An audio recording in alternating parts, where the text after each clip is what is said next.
Hello and welcome to the Shea Hates Everything Podcast, where we talk about video games, movies, comics, and other shit that matters. My name is Shea, and today I hate not knowing when my daughter's going to be born. And my name is Kyle, and today I hate my water pressure. So I'll start. So, because this is a shadow over the Shea Hates Everything podcast. This whole, like, when will my daughter be born? Looming baby-sized shadow. Yes, exactly. This giant baby. But, like, I mean, for a couple of different reasons. So, one, we don't know when she's going to be born, which just sucks for us, because we're in that period now where it could literally be any day. My wife she is in her 38th week, and so our daughter has been fully baked, as they say, and she's full term, essentially. So if she's born today, like, it's not dangerous or scary. It's totally normal if she was going to be born. Plus, my wife being smaller than the average woman would lead you to believe that she could also be born early. But because it's her first child, those are typically born late. And our daughter is slightly smaller than average right now, so that could mean she might be late. So there's just a bunch of factors of, like, she could be born today, or she could be born in 3 weeks, and any day in between then would be completely normal and fine. And that's very frustrating. And I go in, like, a parabola of some days I'm like, oh, I want her to be born right now. It's going to be really exciting. And other days I'm like, oh, she can kind of take her time if she wants. We still have some stuff we need to do. But it's just like, I don't know how I feel. It's confusing and frustrating. And, like, I don't know. Like, literally, I am at any point, any minute will be the biggest event in my entire life. like that's how I'm just sitting here waiting. I feel like for my entire life to change. Of your entire life was being born. You know what I mean. So this is the second biggest event? No. Because without that moment, you wouldn't have a life. I'm not saying it is the most impactful or, like, the most informative moment. Obviously, yes, being born. And obviously, like, if I wouldn't have gone to Wright State, I wouldn't have met my wife, and then I wouldn't have had my daughter. Like, yes, of course, you can butterfly effect the shit out of it. But my point is, this is the biggest thing that will ever happen to me, is having my first child. And it could happen at any time. Second, that's just third insane. Child, fuck them. No, not first. I'm just being a dick. I'm sorry. But, that's not as... It won't be as big of a change. You know what I mean? Like, that'll still be amazing when and if we have more than one kid. But just like, the lifestyle change will never be larger than it will be when Penny is born. I get it. So anyway, you were a first child, so you think they're more important. Accurate. I know they are more important. It's factually correct. So all of that, like, when it happens, who knows? And so, like, it could impact when we can do the podcast. Like, you know, if she's born on a Friday, we're not going to be able to record the podcast that weekend. Kelly and I have already had the conversation. We're still going to continue the podcast. It's still going to be every other week. We're going to make time for that to happen, so listeners don't worry. But, like, the timing of it could make the episode not happen that day or whatever. Plus, as we will find out in what we've been playing and watching and reading lately, I don't have that much time to do stuff because we have everything else going on. So that's going to be a big change. Right. So that's where I'm coming from today. What about you? So my water pressure, like, it ebbs and flows, like the oceans of the earth. There's an ebb and flow to my water pressure. Yeah. It's not supposed to be that way, by the way. But my house was built in 1970, and I don't know, maybe that's part of it. Also, maybe partly because my city is shitty. So I just don't know. Mm-hmm. So it goes in, like, phases. Like, sometimes we have really shitty low water pressure, and then for, like, a week, I'll be in the middle of taking a shower. Like, I'll turn the shower on, and then the pipes, like, go like, and then, like, it's like, like, just, like, sprays water out like crazy. And then it's like that way for, like, a week, and it's great. And then there's, like, I turn on the water one day, and then it's like, gong, gong, gong, gong, and then it's like, pee, and then we have shitty water pressure for, like, a month. Okay. And so that happened today. I was in the middle of taking a great shower with great water pressure, and then the water was like, you piece of shit. You're not the one having a kid. So I didn't get good water pressure for the rest of my shower. So what do you do about this? You you live with this. Like, this is just, it's a thing that happens now. It's like when you get older and your body starts to like fall apart. Like, oh, you just have your ankle just hurts every morning, and this is your life now. That's the way it is. Once you become a homeowner, like this is your life now. Yeah, my house is old. This is the way it is now. There's probably a fix for it, but it involves calling someone out and paying them to do stuff. And I'm not doing that. Right. I'll just take shitty showers. On a similar topic, this past month, including our move, has been unbelievably expensive for us. We have spent so much money moving and getting new stuff for our new place, and obviously the primary thing is all the baby prep. We had 2 showers, which were fantastic. People got us a lot of really awesome stuff, but it's never everything, you know? Right. And so there was just a lot plus we bought a new bed, which we used Christmas money for, but like we got a brand new king size bed, memory foam. It's legit, but it's like, it costs money. Was it a Lisa mattress? It was not. We were going to get a Lisa, but my brother and sister-in-law, they have one they got from Overstock, which was like half the price. Nice. So we just went with that, and it's great. We love it. It's firm, which I need because of my back and my neck problems. Right. But it's still like, it's that memory foam feel, and it's huge. Like, I can roll over in the middle of the night and not even be able to reach Kelly, which is exactly how we want it. King sizes are great. I love my king size. So anyway, we've just been spending a lot of money, and then just like a couple of days ago, our dryer just stopped working. Sure. I was just like, that was basically my response. Like, sure, why not? Yep, that's about what would happen here. And but we are hopefully going to get the part today, and I believe we will be able to fix it ourselves. We took the whole thing apart, like took the lid off. We uninstalled. We think it's the door latch that is the problem, because if the door latch doesn't trigger and shut off or turn on the light, then it won't run. And by jiggering it around and like shaking the dryer, occasionally we can get it to turn on, and then the dryer will start for just a couple minutes, and then eventually it'll shut off. So we think that's the problem. And that part only cost us like $9. So if that's what it is, this is very good. Yeah. If we can't fix it, this is very bad. Because then we will have to like pay someone to come out and look and see if it's something else. And then we might still have to buy a new one. So let's hope that that's not what it is. Right. And we don't even own a home, and we're dealing with this crap. But this is life. This is it now. This is what happens. This is the way it is. It'd be like that sometimes. I was on Twitter the other day, and someone tweeted out, like, hey, what is the biggest thing you believed as a child that turned out to not be true? And my response was that being an adult would be better than being a child. That did not turn out to be true. Or that things last as long as they look like they should. Right. Yeah, that's fair. Like life. Life doesn't last as long as it looks like it should. Well, it depends on the person. Deep. Sometimes it looks they should not last very long. And sometimes it lasts longer than it should, to be fair.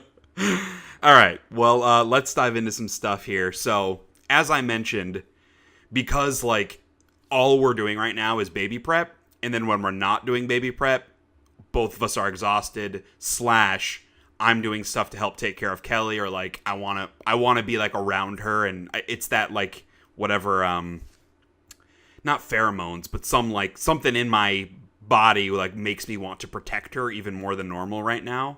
It's just, like, a natural instinct. And so, like, we hang out a lot. Like, we'll sit and watch TV or whatever. So I'm not doing as many things that are my things. So that all of that, this is all my excuse to say I haven't done that much stuff in the past 2 weeks. So I know last episode I said I was going to finish Kingdom Hearts 3, and we could talk about it here, and then we'd be done with it. I didn't finish it because this game doesn't fucking end. I got to a place that is called The Final World, and I have played for probably 3 hours after that and gone to a bunch of other worlds. So what the hell is happening, Kingdom Hearts 3? But I'm not going to talk about Kingdom Hearts 3 anymore today. I will save it for the next episode when I will have finished, because I think I'm very close. I'm in boss battle mode right now. So I think I am very close. I just couldn't finish it last night, unfortunately, because it wouldn't end. So next episode, my final thoughts on Kingdom Hearts 3. Guess what? I didn't like it that much. I did start a new game called The Banner Saga 3. Okay. Which I had intended on starting months ago.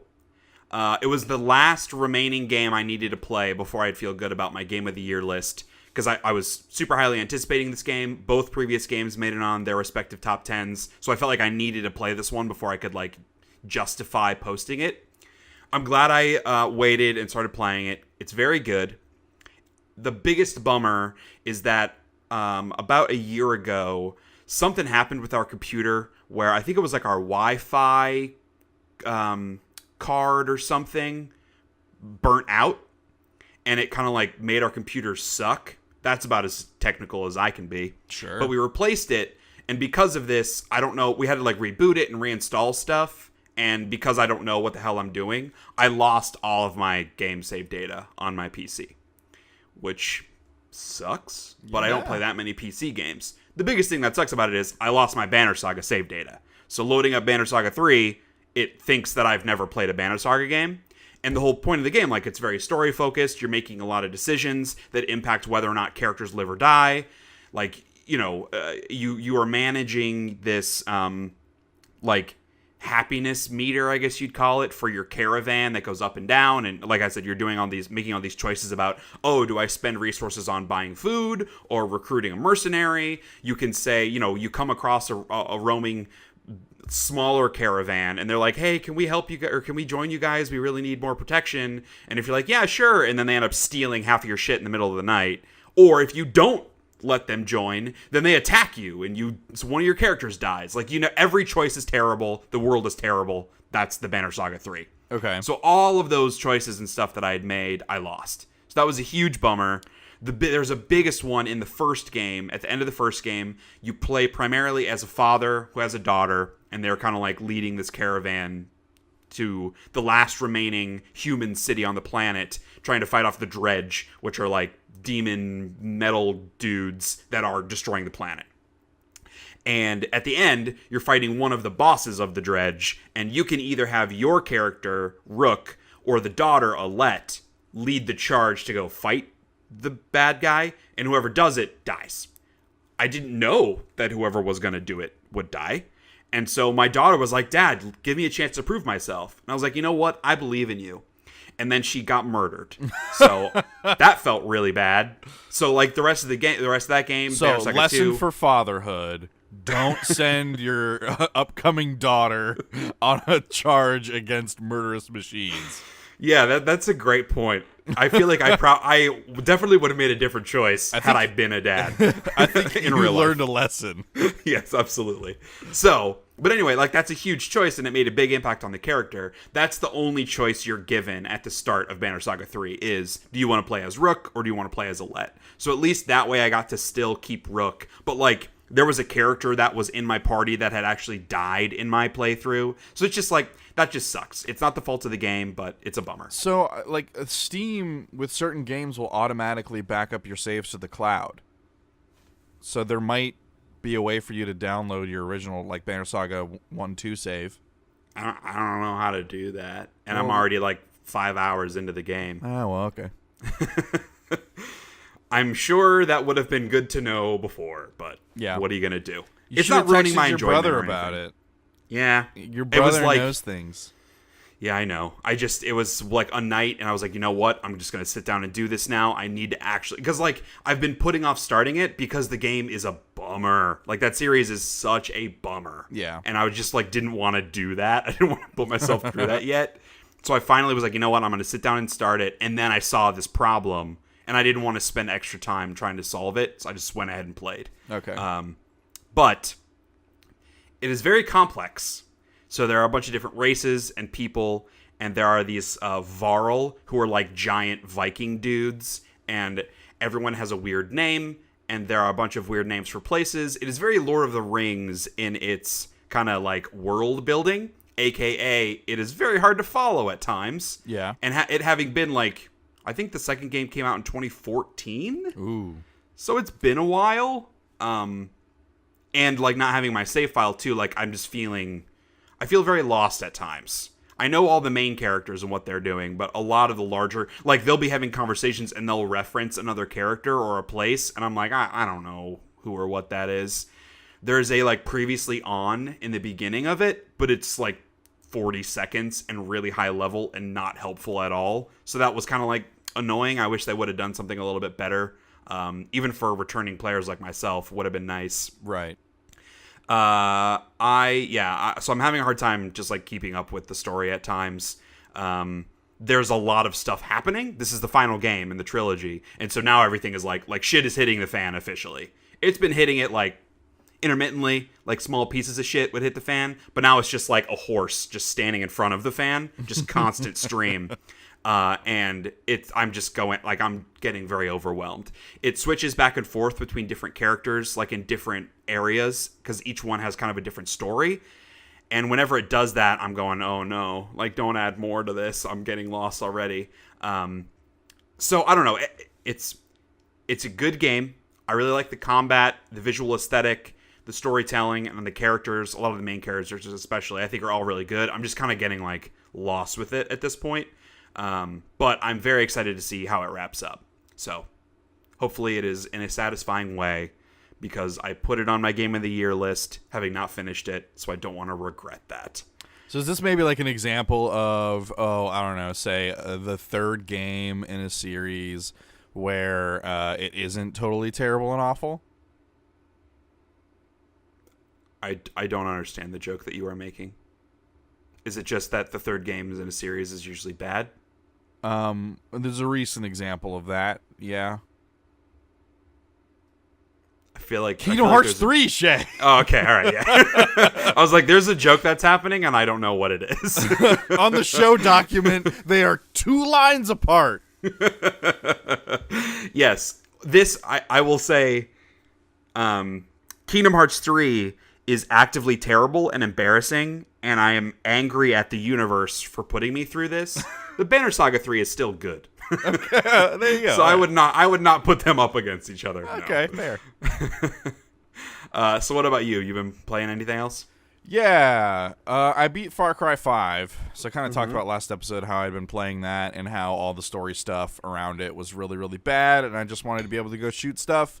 Right. That persisted through the end of the game, and then the ending, which I had heard about, was really stupid. It was just as stupid as I thought it would be.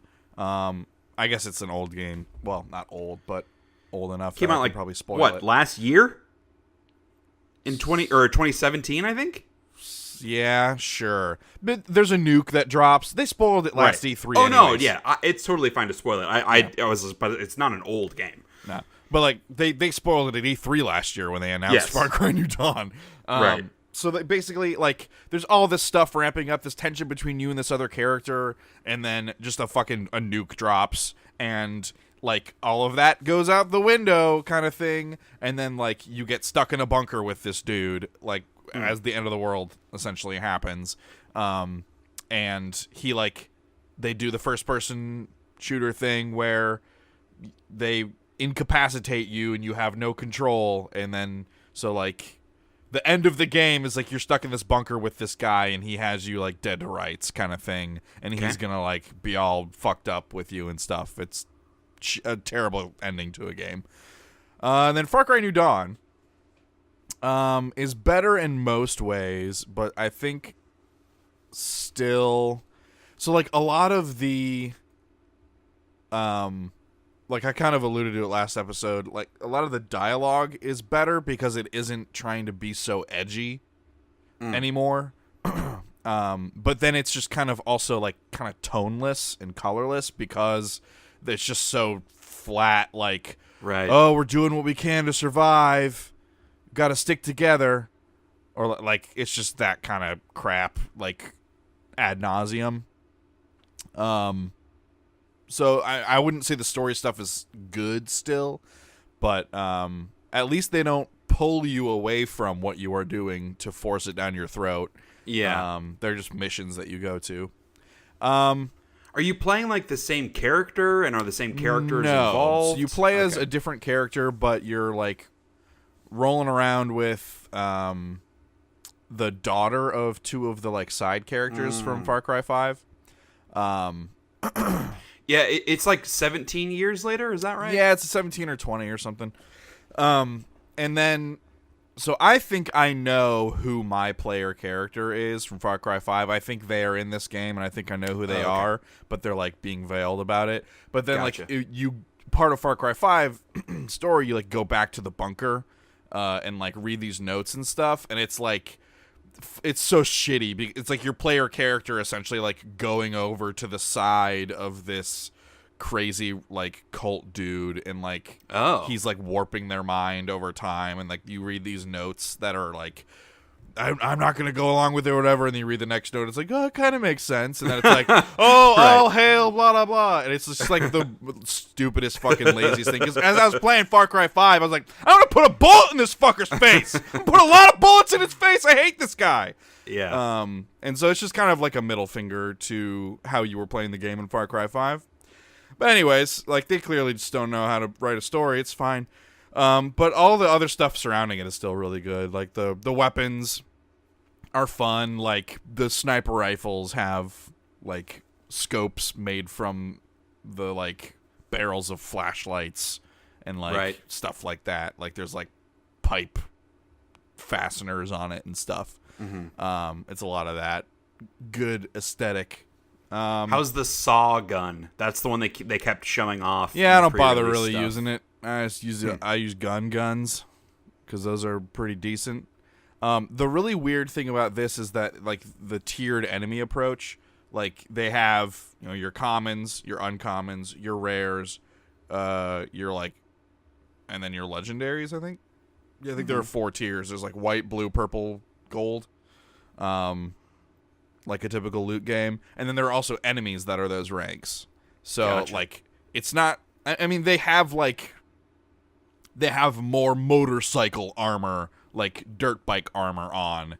So sure, okay, I guess. But that like the gold enemies are just bullet sponges, and they are horrible. And then like you get guns that are also the different tiers, so you're doing more damage.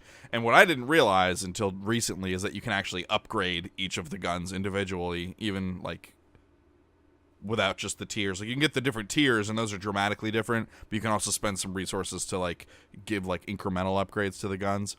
Right. And that's kind of where the game falters a bit for me, is like the main currency is ethanol. So, like, you can capture ethanol trucks, and you have to do that by, like, shooting out the dude who's driving it, because if you shoot the truck, it'll just explode. And then you can drive the truck to an outpost that you have claimed. You'll get, like, 75 ethanol. And that's kind of like a long process, and you don't run into a lot of those out in the wild, because it's, like, a random event that they'll, like, drive past you or whatever. You don't run into a ton of them.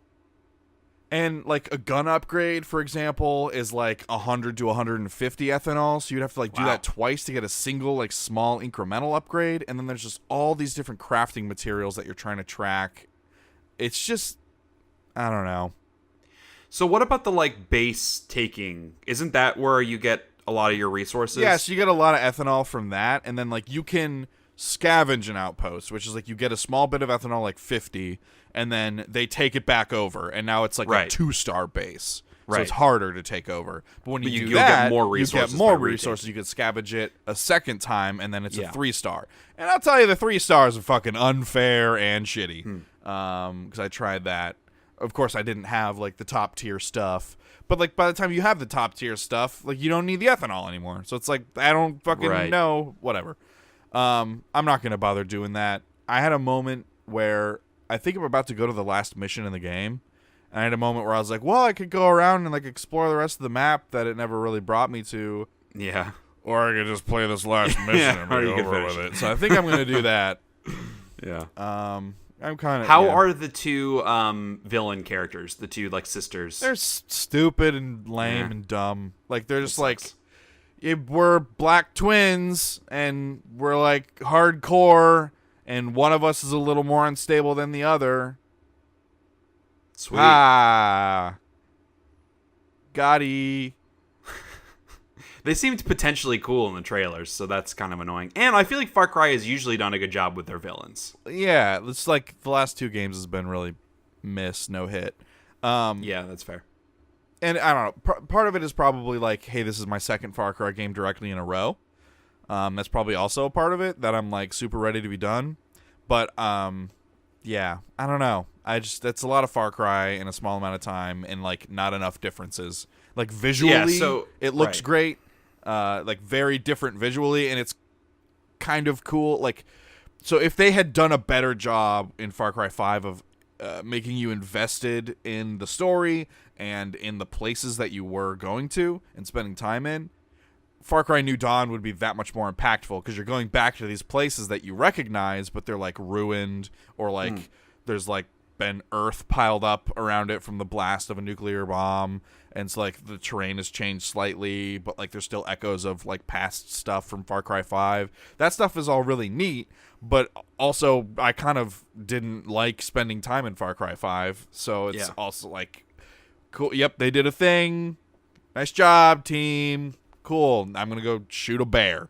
Yeah, I don't know.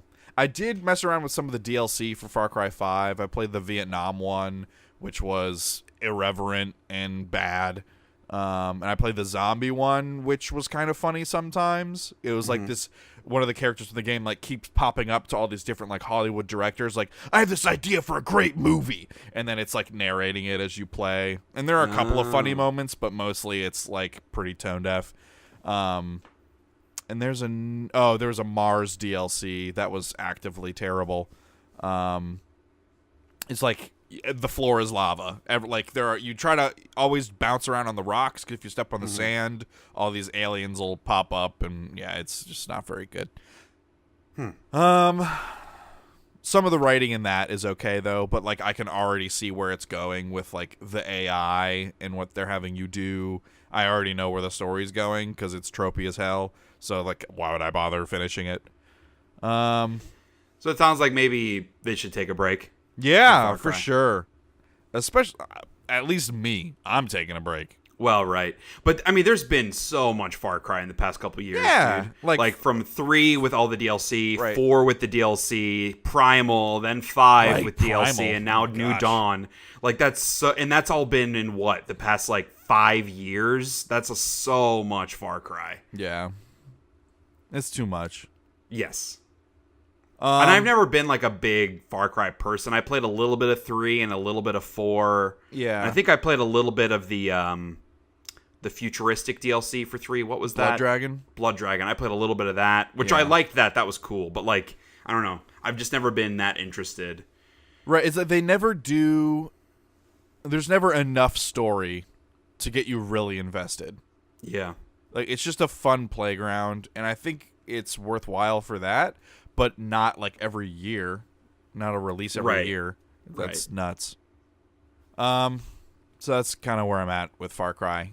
I picked up, because Giant Bomb did a quick look of it, I picked up East Shade on Compooper, and it's just like this really nice, take it at your own pace adventure game where you're just like walking around this really pretty world. All the inhabitants are like animal people. It's like there's like anthropomorphic people, or anthropomorphic animals. It's like the sheriff is a bear. Okay. And he's just like walking around on his hind legs as a bear wearing a uniform. And then it's like this kind of like a fantasy setting.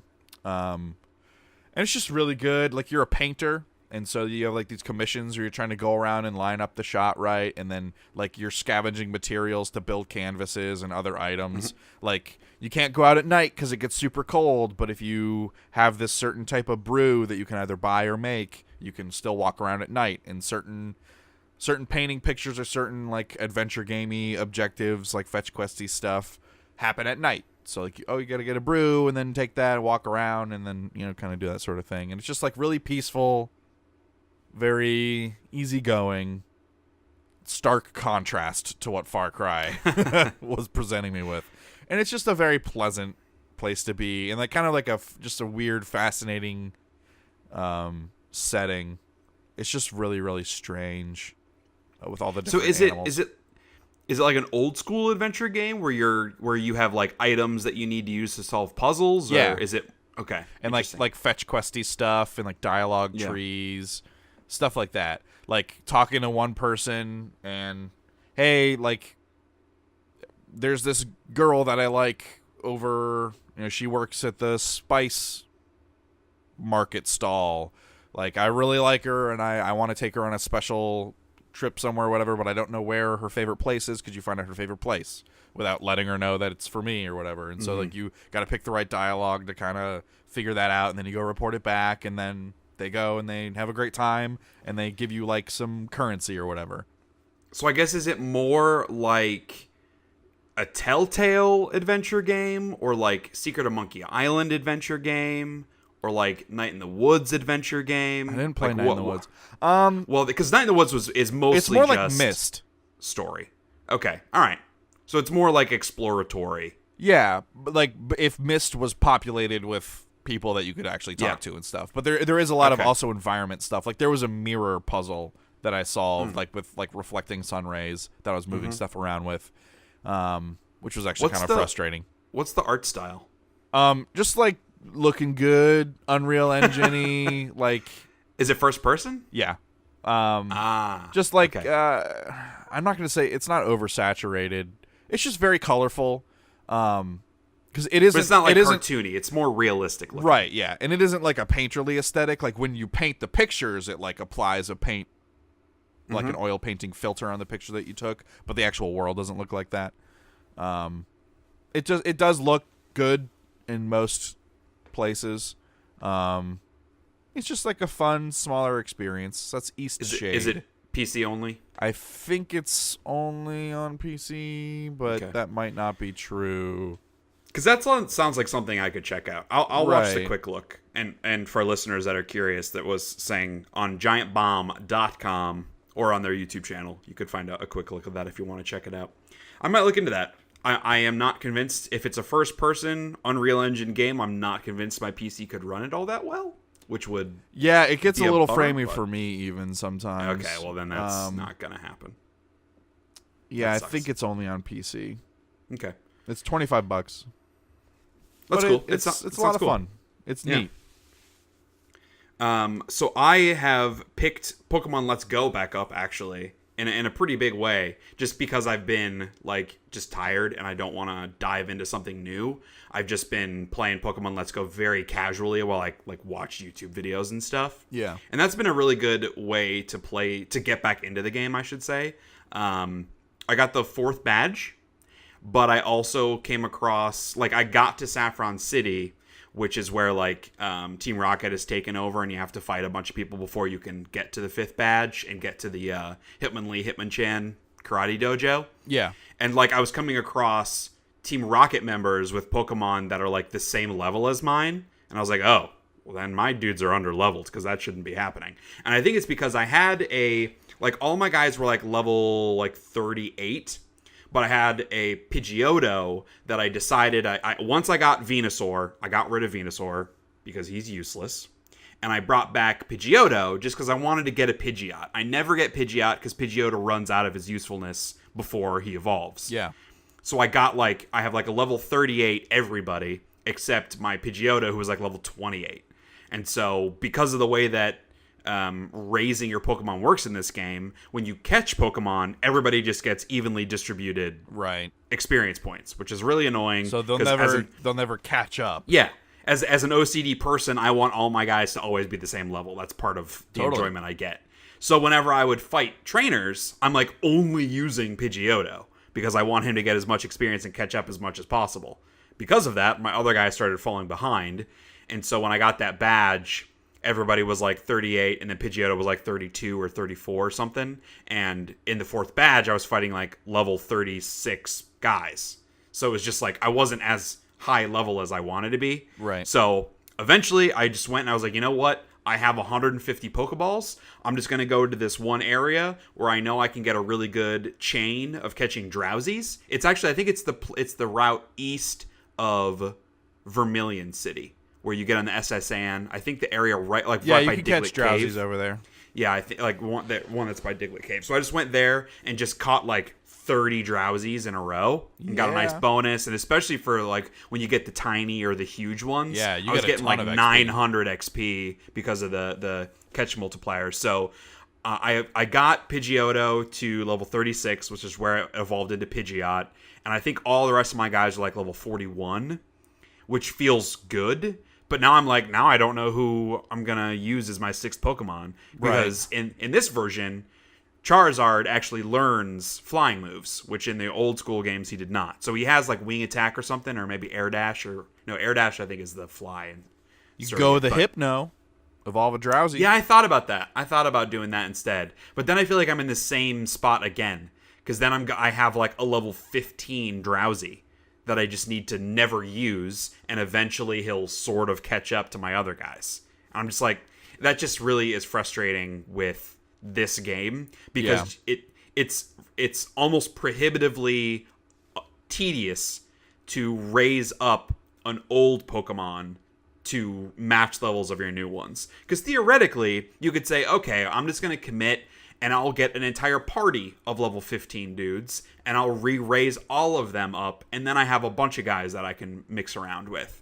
But the only way I can raise guys that are that low level is by catching other Pokemon, which require Pokeballs and Great Balls, which cost money. So eventually I will run out of money and not be able to do that. No, there are things that you can do every day, like... Yes, right. To get some money.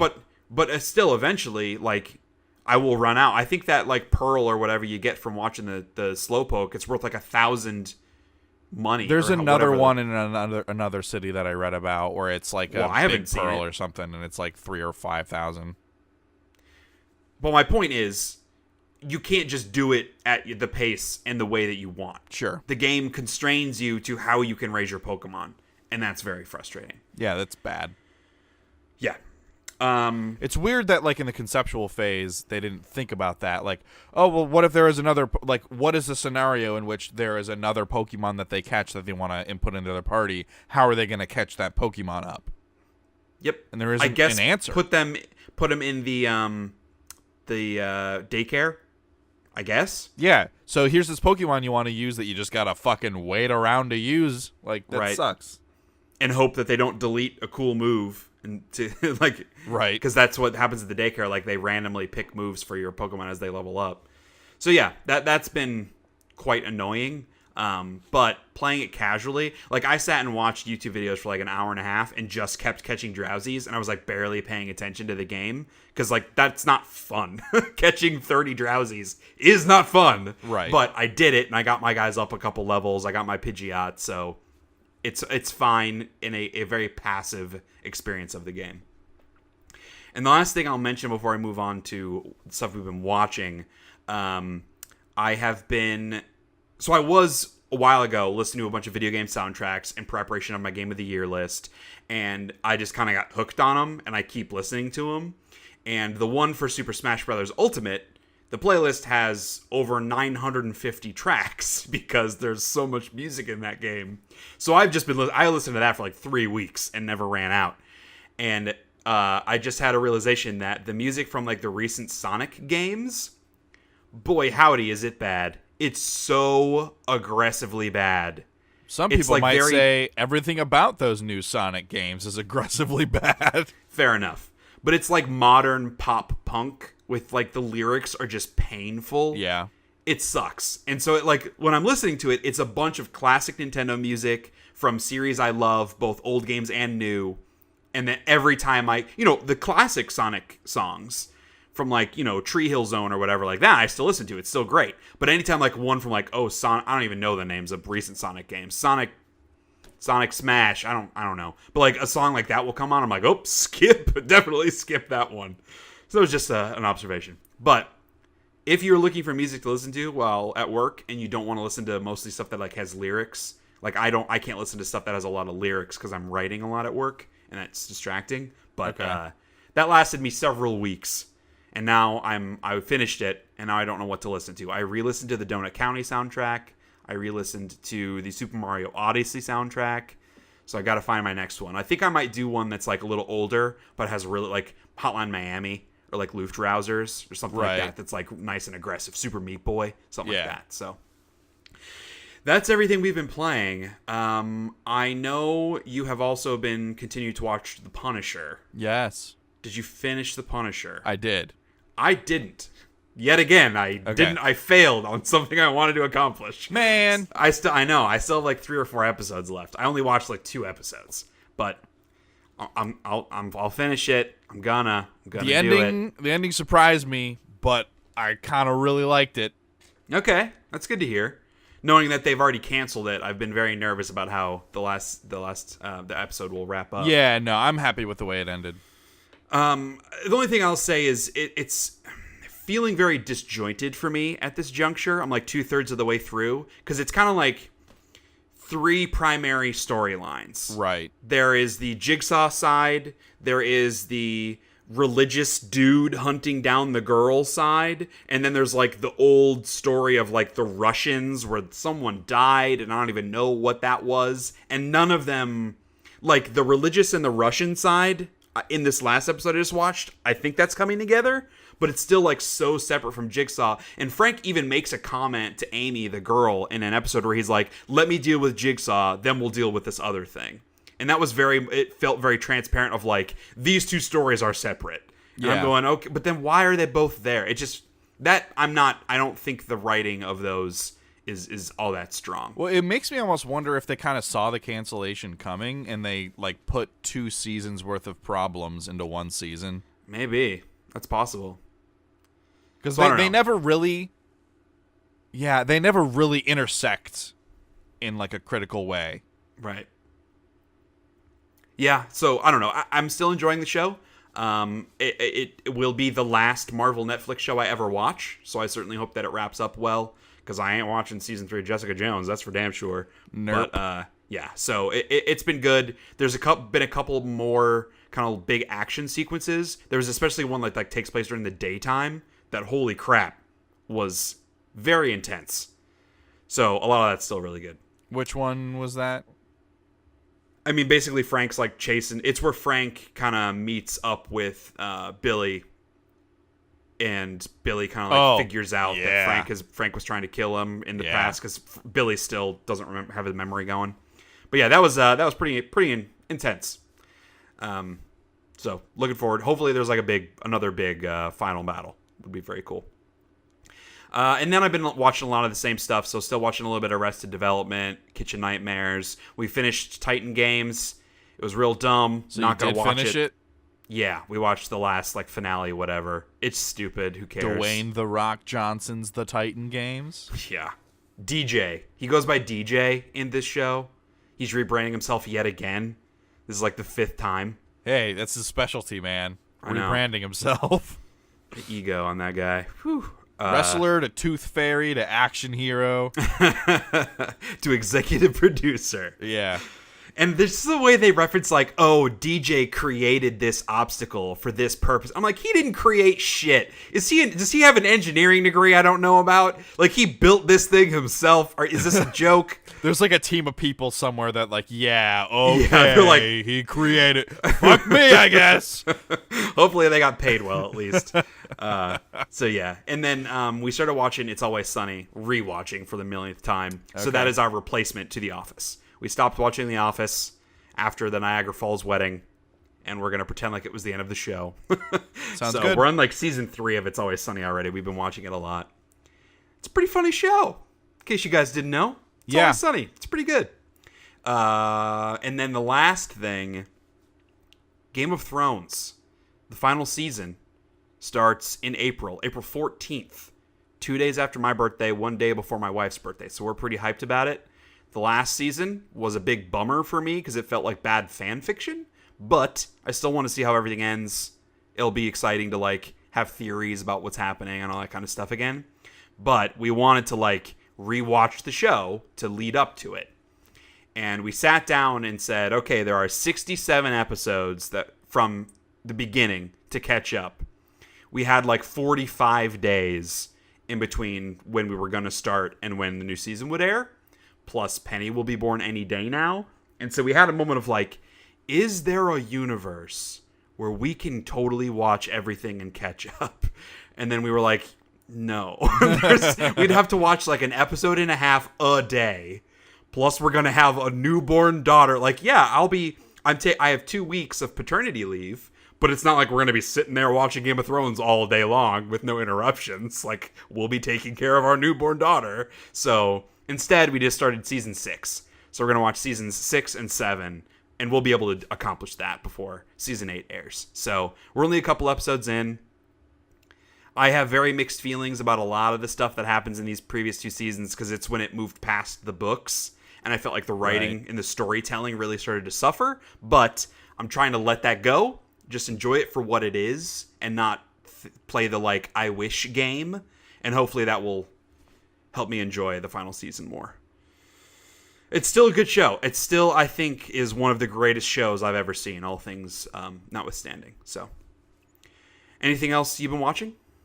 Yeah, so, Kara and I really like our, like, check out this crazy architecture home shows. Mm-hmm. And Grand Designs was one that we had really liked, and they put up a Grand Designs Australia a little while ago.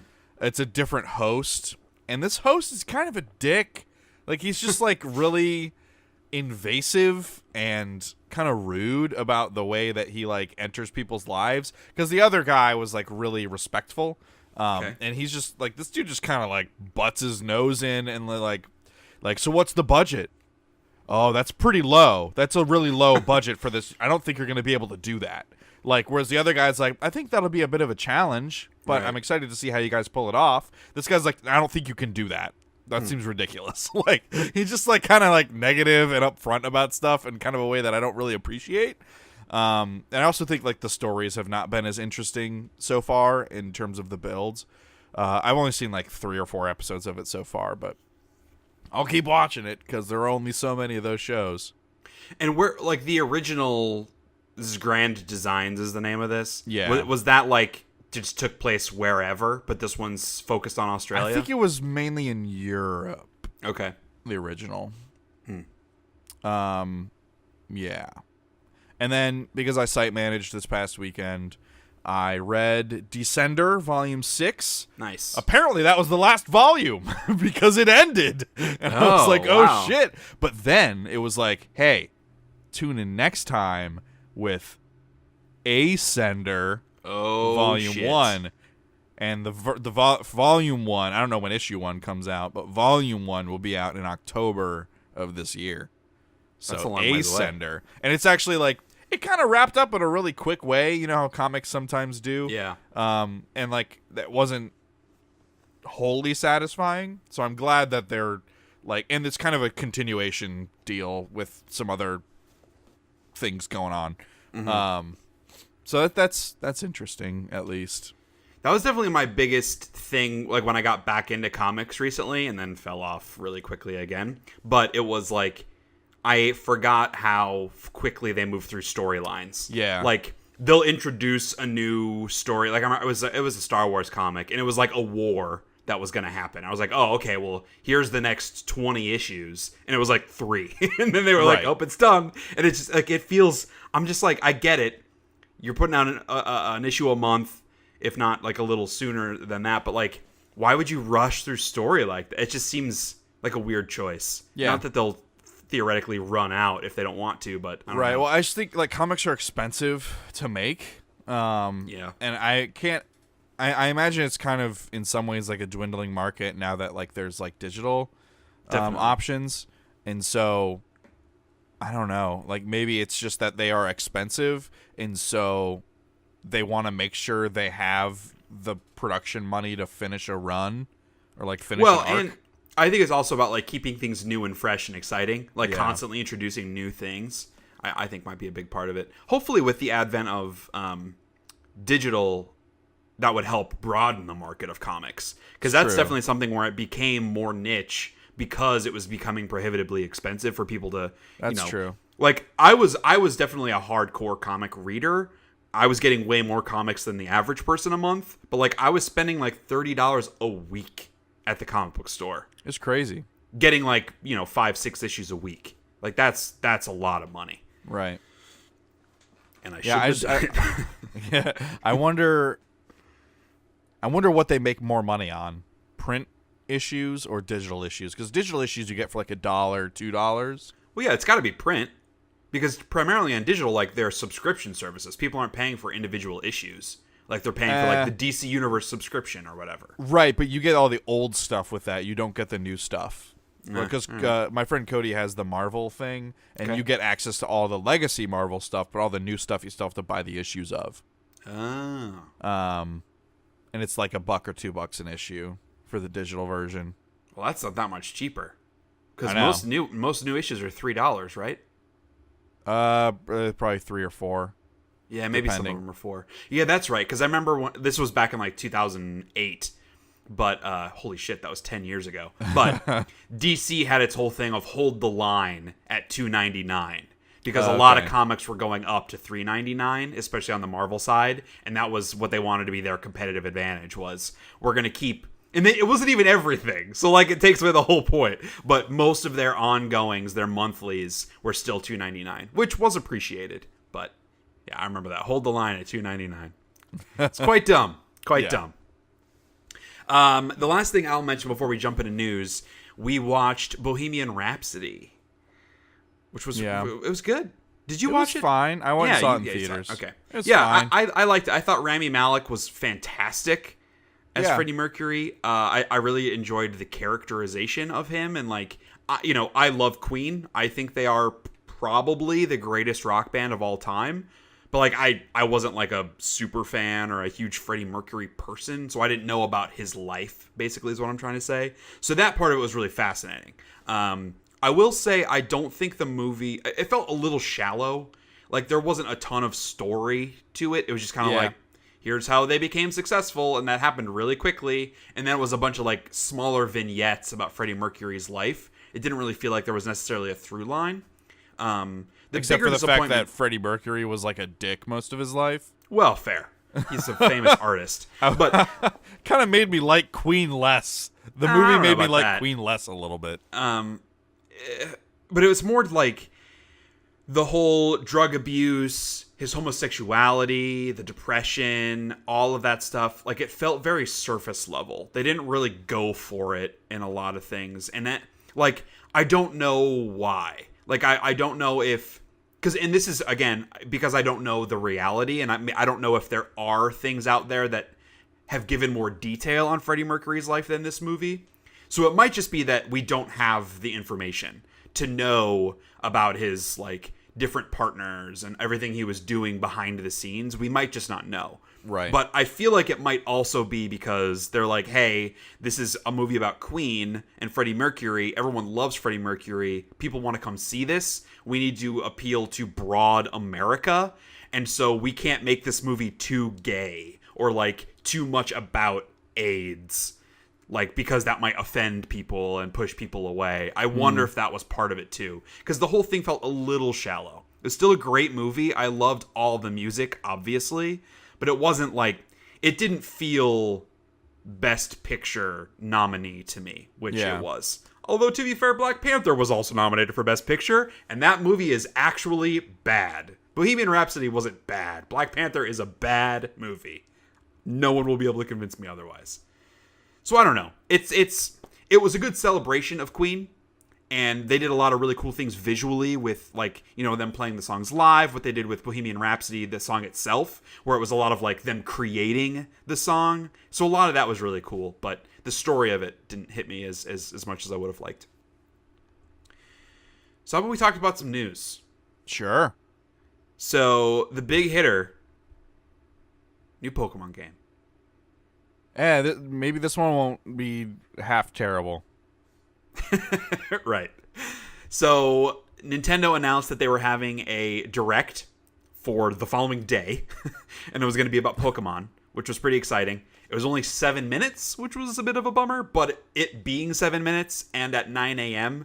meant that I actually watched it when I got into the office, so I didn't feel bad about watching it at the office.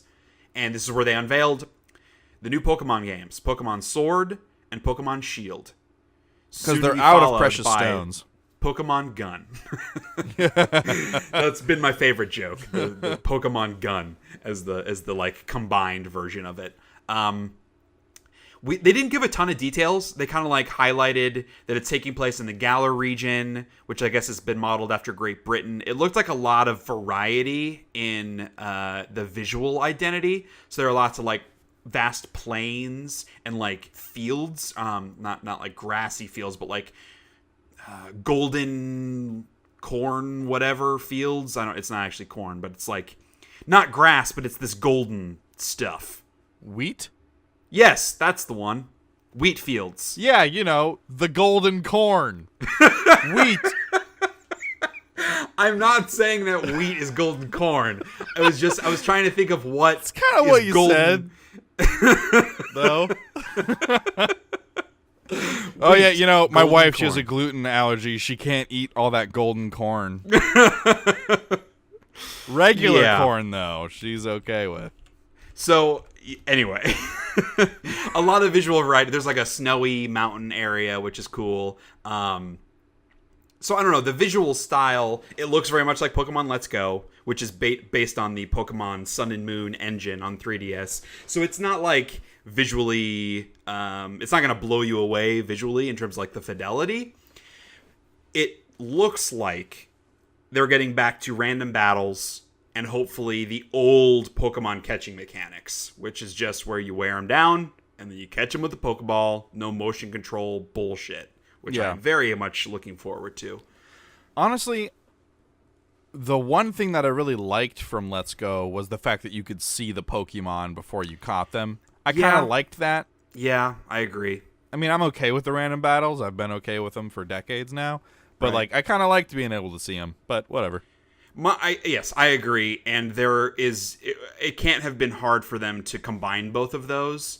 But at least, I would prefer random battles and old catching mechanics to seeing the Pokemon and Pokemon Go catching mechanics. So, obviously, yes, I agree. It would have been better to be able to see the Pokemon. That just makes it a little more engaging. But the randomness it's a little bit exciting, though, right? Especially when you're in an area where there could be a rare Pokemon, waiting for it to come on screen and see if it's there. There's that little bit of excitement that you miss when you just see every Pokemon before you try to engage with it.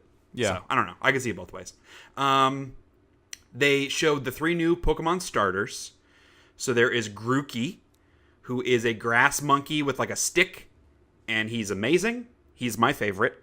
It's pretty good. And then there is Score Bunny, who I don't like the name of, but he's like a fiery fast rabbit type guy.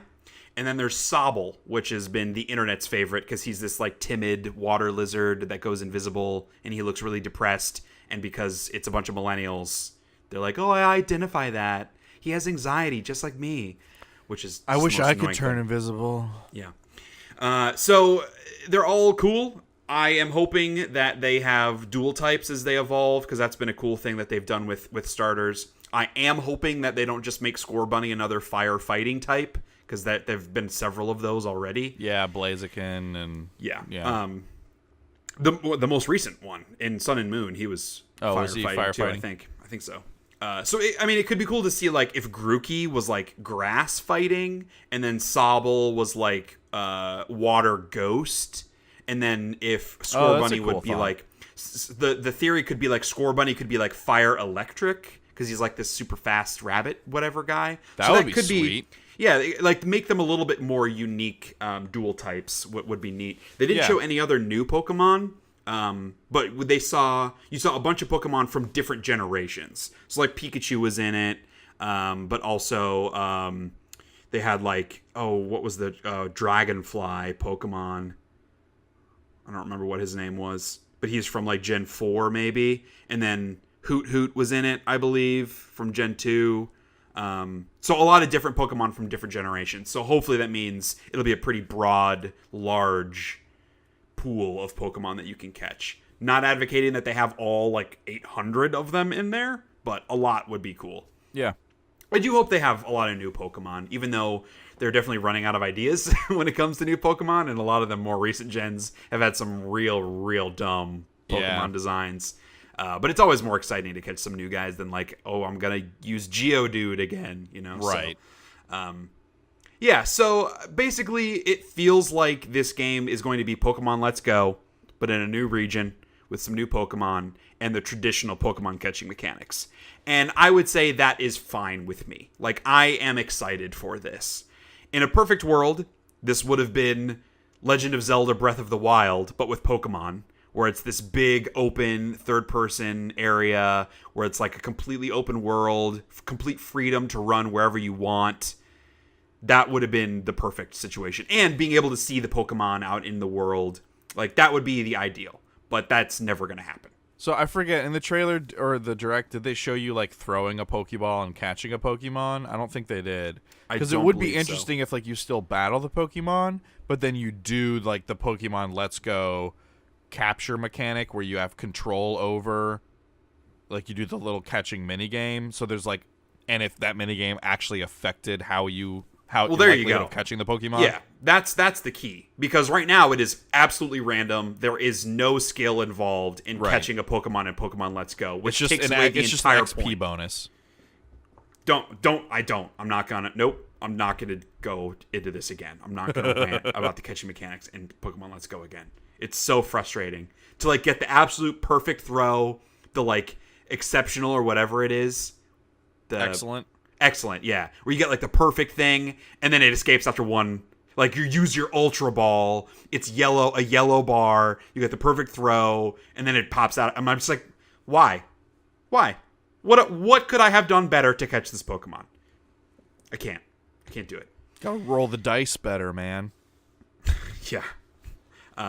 So yeah, that's Pokemon Sword and Shield. Obviously, we will learn more as time goes on. I'm sure they'll reveal some other new Pokemon. The legendaries will be a big thing in determining, like, do you want to get Sword or do you want to get Shield? So I'm excited. It being a new region is probably, like, the most exciting part of it. Do you know what starter you're going to go with? Or do you want to wait and see the evolutions? Well, I don't know. I definitely want to wait and see the evolutions. But I also want to know, like, what, if they are doing, like, the double types, I want to see what those are. Yeah, for sure. Grookey's my favorite, just because he's a little monkey and he's green and he's got a little stick. I like him the most. But if the other guys have cool evolutions and stuff, yeah, I'm a sucker for fire types. Me too. But Scorbunny seems the most. I mean, this is a complete assumption based on very little, but he seems the most like the same as Pokemon we've seen before. Like, Sobble and Grookey feel like they have a little more uniqueness to them than Pokemon in the past. Yeah. But I'm kind of like anti-Sobble just because of the internet's reaction, and I just hate the internet. Like, at large, in general, I hate people on the internet, and they love Sobble, which makes me, like, not like Sobble. So we'll see. Maybe if he's like a cool ghost lizard guy, like, that could be pretty legit. But we'll see. Okay. We are going to see the new Star Wars game from Respawn on April 13th, which is pretty legit. I am very excited. I think this is part of... I'm pulling up the article here. I should have written it down. It's part of their Star Wars celebration. Star Wars Celebration. That's the name of it. That's what I was trying to get to. Why they don't have it on May the 4th, who knows? Right, yeah. So, yeah, it's still, they say, is still supposed to release, or at least they haven't disputed it or changed it. It's still supposed to release this holiday in 2019. So this should be a large reveal if they're planning on revealing it. And then you'd imagine we're going to see more of it at E3. Yeah, maybe they'll be more excited about it this time. Well, yeah, maybe it'll be an actual announcement and not Vincent Pella sitting in a chair like, wait, what? What's happening? Oh, yeah, sure, fine, I'll say the name. Fine. I should have done this transition better, but I was going to say we should see more of it at E3, but we may not because EA is joining Sony in not having a press conference at E3. Great. They will still have their EA Play, which is a separate event that happens a couple days before E3. And they'll still have a presence there where they have, you can buy tickets and go play games, but they're not going to have a traditional press conference, which is crazy. That leads me to believe that maybe they just don't have that much to announce. Like, maybe if they were saving the Star Wars announcement for E3, they would have done it. Right. But, like, what else are they going to be showing there? Like, more sports? Well, yeah, sports games, more Star Wars, Skull and Bones. Yeah, like, what else do they even have that's in the pike? A follow-up to Oh no, that's a Ubisoft game. Yeah, I don't even know what they could possibly be announcing. Another Mirror's Edge? That's never gonna happen. Probably not. Yeah, so I don't know. It's starting to bum me out just because one of the things that's my favorite things in the summer is taking 2 days off of work and like the whole weekend and Monday and Tuesday, ordering some wings and whatever, and just like sitting and watching the press conferences, live tweeting during them. Like that's been a really fun thing for me to do. It's like a little mini vacation I take every June. And now I'm kind of like, am I going to do that this year?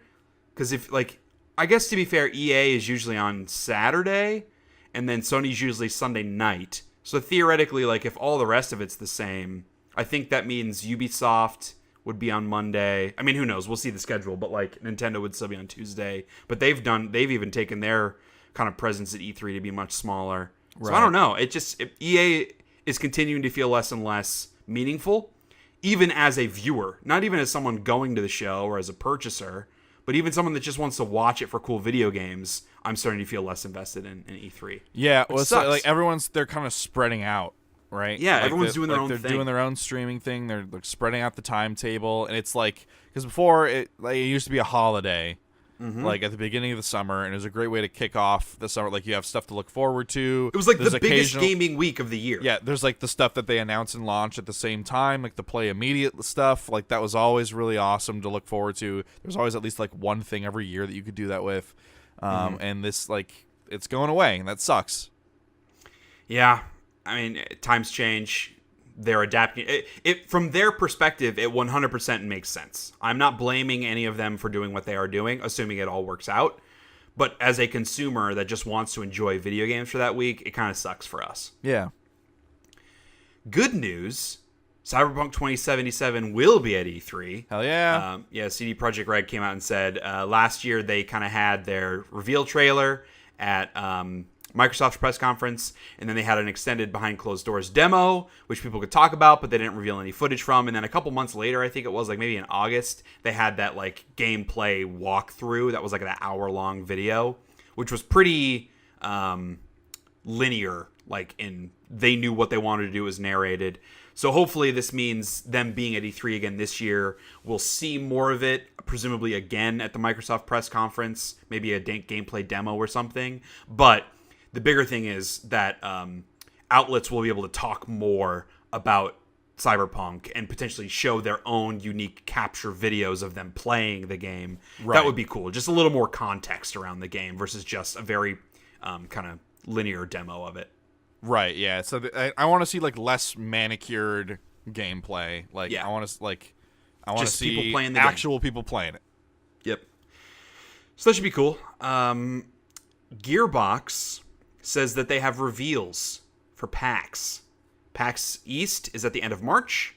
Gearbox has a panel at PAX, and they are promising quote-unquote never-before-seen reveals.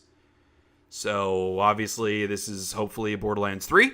We know they've been working on it. They showed at GDC last year or maybe the year before. They're kind of like open world Borderlands 3 tech. Right. So presumably that they've still been working on it, and hopefully it'll come out. At Take-Two's earnings call, which I believe we talked about before, they had said they have a highly anticipated shooter releasing in fiscal 2020, which will be in as of April 1st. So it runs from April 1st to March 31st. So that highly anticipated shooter is probably Borderlands 3, which means it will come out like this fall or maybe in the spring next year, which would be very cool. I get very pumped about that. I mean, we've talked a bunch about how games this year, at least games with release dates, we're feeling kind of meh about 2019. Yeah. Certainly that could change with, if The Last of Us 2 comes out this year, stuff like that. But from the stuff that's announced, it's just kind of like, compared to how awesome 2017 was, how awesome 2018 was.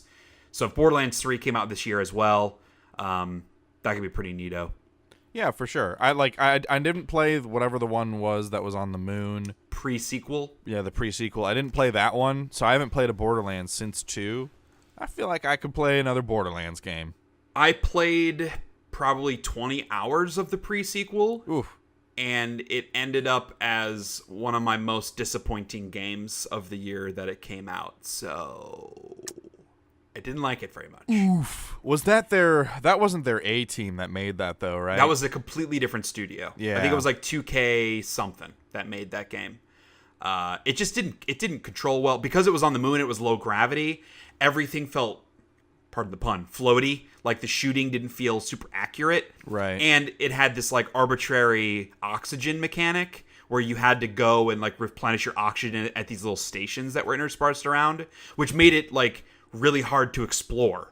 Which is the fun of Borderlands, is just running in a direction and maybe you'll find a hidden boss or some cool gun, and it made that like not viable. It was a bad game. It was just not good. Yikes! It was a bummer. All right, so speaking of yikes, this is just like when I first heard about this and I didn't have all the context, I was kind of like, is this as big of a deal as people are making it? And then once I read more about it, I was like, yeah, it is. I didn't even know this thing existed. Me either. And I wish I still didn't know that it existed. I don't use the parent site ever. So, for context, THQ Nordic, who is the studio, we talk about them just about every episode because they buy a new studio or another IP or something. They've been doing a lot of really cool stuff in video games. They held an AMA on 8chan, which is an offshoot of 4chan. 4chan is a website and forum that is infamous for just racism and just the worst kinds of neo-Nazi, gross, absolute dredges of human existence are the frequenters of 4chan. 8chan was created because some people at 4chan said, you have too many limitations on the things that we can say and post. So that should tell you something about 8chan. Like, 8chan is legitimately known for, like, child pornography posts. It's, like, borderline dark web, illegal parts of the internet. Right. You can't get to Google 8chan through 8chan. Google. Yeah. Like, Google won't even let you go on 8chan. The article I read on Game Informer, I will repeat their advice. Don't go looking at 8chan, even out of morbid curiosity, because there is a non-zero chance going to 8chan will legitimately put you on the FBI's watch list. Like, it is a shit place for shit people. So THQ Nordic held an AMA on 8chan. What the hell are you guys doing? And so during it, like, people are posting these just awful anti-Semitic, racist, bigoted remarks, posting like anime child pornography and actual child pornography like in the comments of the AMA. Like, what the hell were they doing? And when they first announced that they would be doing it, people were like, is this just like a really sick, weird joke? Like, they're not actually going to do this, right? And then they actually did it, and it was a bigger train wreck than people even thought it could be. So immediately afterwards, the THQ Twitter account, like, they issued an apology, and they basically said, like, we didn't know that it was this bad. But, like, if you didn't know that it was... I had never heard of 8chan. But if 8chan approached me and said, hey, do you want to do an AMA on 8chan? I'd probably, like, look into 8chan. Like, yeah. I would... Like, and what's... I feel like there's, like, a website that you can go to, like, I don't know, Google search a company or a website. Like, what is that website that you can use to Google search things? Oh, right. Yeah, Google. it's Google. Google, yes. So I probably would have gone to Google and just put in, like, 8chan and hit enter. And then when it showed up with a bunch of articles talking about how 8chan is a bastion of child pornography and racism, and I couldn't even get to 8chan's website from Google, that probably would have raised a red flag. So the fact that they didn't know that 8chan was this bad means that they did literally no research into it at all, or are lying. And either one of those is really a really bad look. So a week later, the CEO of THQ's parent company, I don't remember the name of it, it's THQ something else, he came out and, like, issued a more formal apology, like a longer description of what happened. And basically, it was the same thing. Like, we didn't know about this, obviously. If we could take it back, we would. We're sorry. we aren't neo-Nazis. Like, if a company has to come out and say we aren't neo-Nazi white supremacists. We are not neo-Nazis and we do not condone child pornography. Someone fucked up big time. Yeah, that's like bad. That's bad to have to do that. So, I don't know, dude. Like, it's just, I don't understand how this happened. It's a bad look. That's for sure. So, I don't know. I don't know where you go from here. I am going to. Was someone intentionally making their stock prices take a dive? Yeah, I don't know. So they can buy some stock real quick before the next release? Oof. I'm gonna hope that it is negligence. That they were just idiots and it somehow fell through the cracks and everybody thought that a different person was responsible for fact checking and it just like fell apart somehow. Like, that's the best possible reason behind this, because the other reason is someone knowingly wanted to do this, and then it becomes someone high up knowingly wanted to do this, and then it becomes kind of hard to like want to support a company like that. I am not an advocate for lambasting and boycotting an entire organization because of the actions of one of their employees, but this might be the borderline of that. So I don't know. Someone has a really shitty friend who they were out at drinks and they're like, the shitty friend was like, hey man, yeah, you guys should like do an AMA on 8chan. And then like takes a sip of his drink and doesn't make eye contact. And the guy's like, 8chan? Yeah, it's like, it's like 4chan, but it's like twice as good. Again, sips drink without making eye contact. Oh, really? Oh, okay, yeah, that sounds like a good idea. Yeah. It's bad. It's bad look. Yep. So this next story I purposely placed here because after the awfulness of talking about 8chan, this is a fun story. So Plague Inc., which is a game wherein you control a virus throughout the course of human history and you kind of like fending off vaccinations and people trying to find a cure for you and like you want to spread and murder the entire world, which might not sound good, but the context of the story is good. There was a petition that eventually got over 10,000 signees that wanted to add anti-vaxxers as a buff in Plague Inc. Which is awesome. If, like, you are your virus, you come to modern society, there is a group of anti-vaxxers that don't want to work on a vaccination for your virus, and that makes your virus stronger, and it becomes easier to take over the world. And that is hilarious and brilliant. And they have come out and said, hey, you guys, you did the petition. This is what we said. Hey, if we get 10,000 signees, we'll work on putting it in. They did, and they're going to put it in. So it's amazing. It's especially good because the makers of this game have been very active in raising awareness about different kinds of diseases and viruses. So, like, obviously you control a virus that's, coming at it from the opposite angle, but they're using it as a means of, raising awareness about problems, and one of which was pulmonary fibrosis. I guess, like, they raise a lot of money and awareness specifically on that disease. So this could bring attention and awareness to how absolutely ridiculous the anti-vaxxer movement is. We can only hope. Yep. Because those people belong on 8chan. Yeah, so... okay, so Octopath Traveler, which was a very good video game, released in 2018. Well, some caveats to that, but yeah. I think it was very good. It wasn't amazing. I would say just good. Some might say it was a borderline top 10 game of 2018. I would say that. But they're putting out a prequel to Octopath Traveler on mobile. So there's a trailer that you can watch. I'll link to the Game Informer article that has the trailer in it. It's all in Japanese, so I don't know the context necessarily, or like how it's it's not showing the actual controls or anything, so it could work out fine or not. But it being that it's kind of a turn-based RPG, it's probably fine. It seems like that would be fine on mobile. It's a prequel, so it's like the Switch game in its look, but completely brand new story and characters.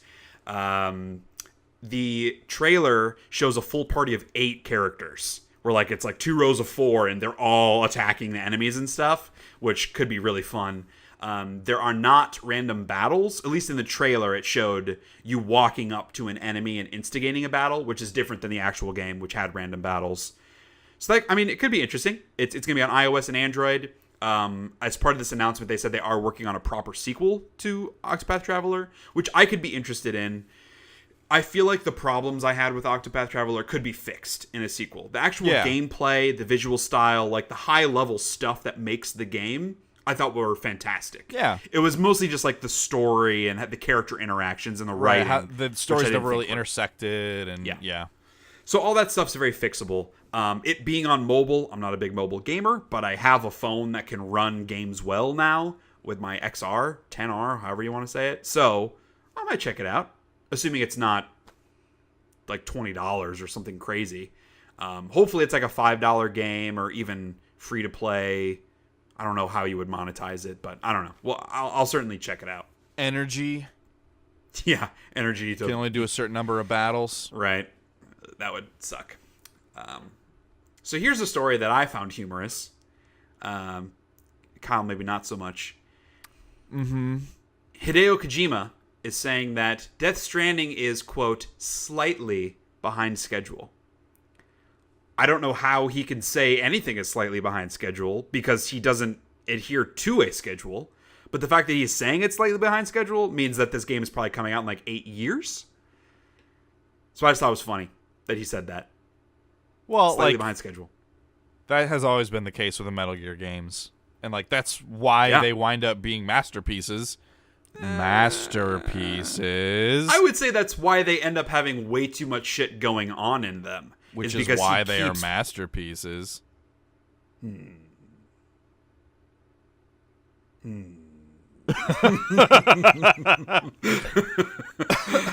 But anyways, this game will probably be weird. It will most assuredly be weird. I think that the positive is like the people that are really highly anticipating Death Stranding, obviously like they don't want to wait longer, but they are used to waiting for a Kojima game, and they are going to love it no matter what. So like they don't care that it might take an extra year even. Like they're going to love the game regardless of its quality because people that like Kojima are insane.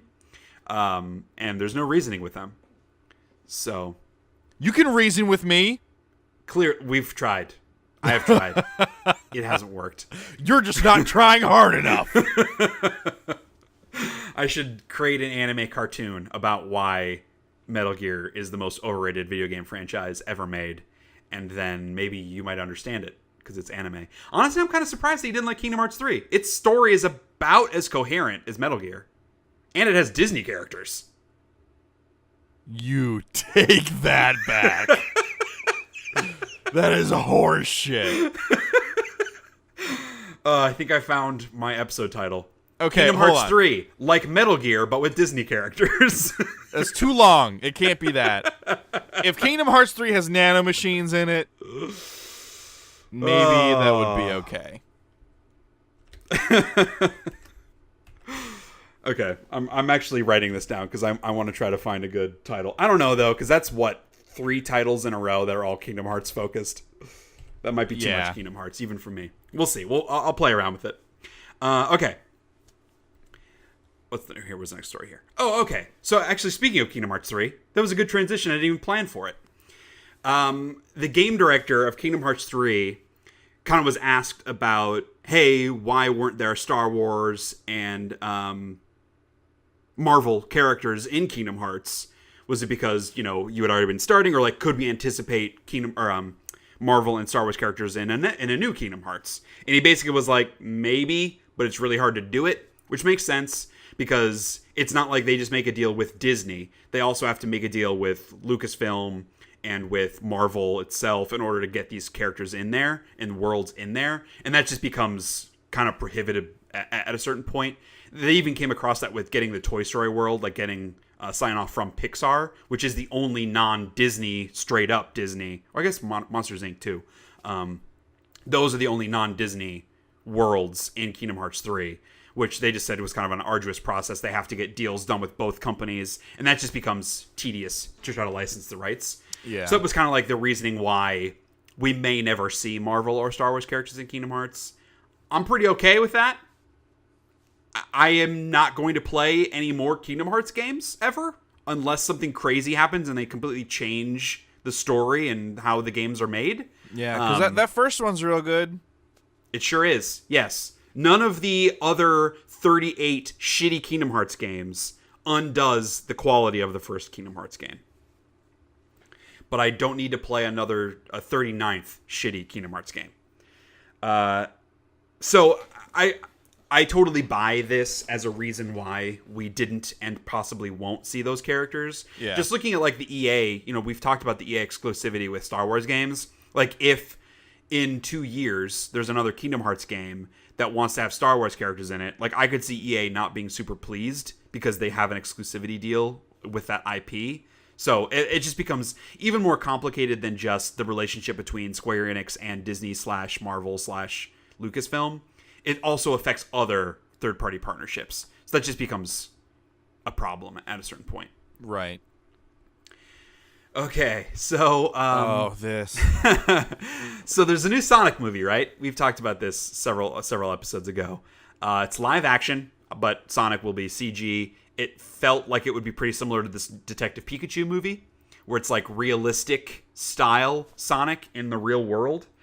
And this isn't confirmed, but a design agency, I think, put out, or I guess leaked, their design for Sonic in this Sonic movie. And it looks really bad. Like, it looks really, really bad. He's not wearing gloves. He just has white hand fur. And his hands are, like, muscly and veiny. Yeah. In, like, a really gross way. Yeah. His eyes are, like, totally different than the signature Sonic eyes. They're more, like, human looking, which is, like, terrifying. It just looks really, really bad. I will link to it in the show notes on SheaHatesEverything.com. You should look at it, because, boy, it looks really bad. Which is surprising.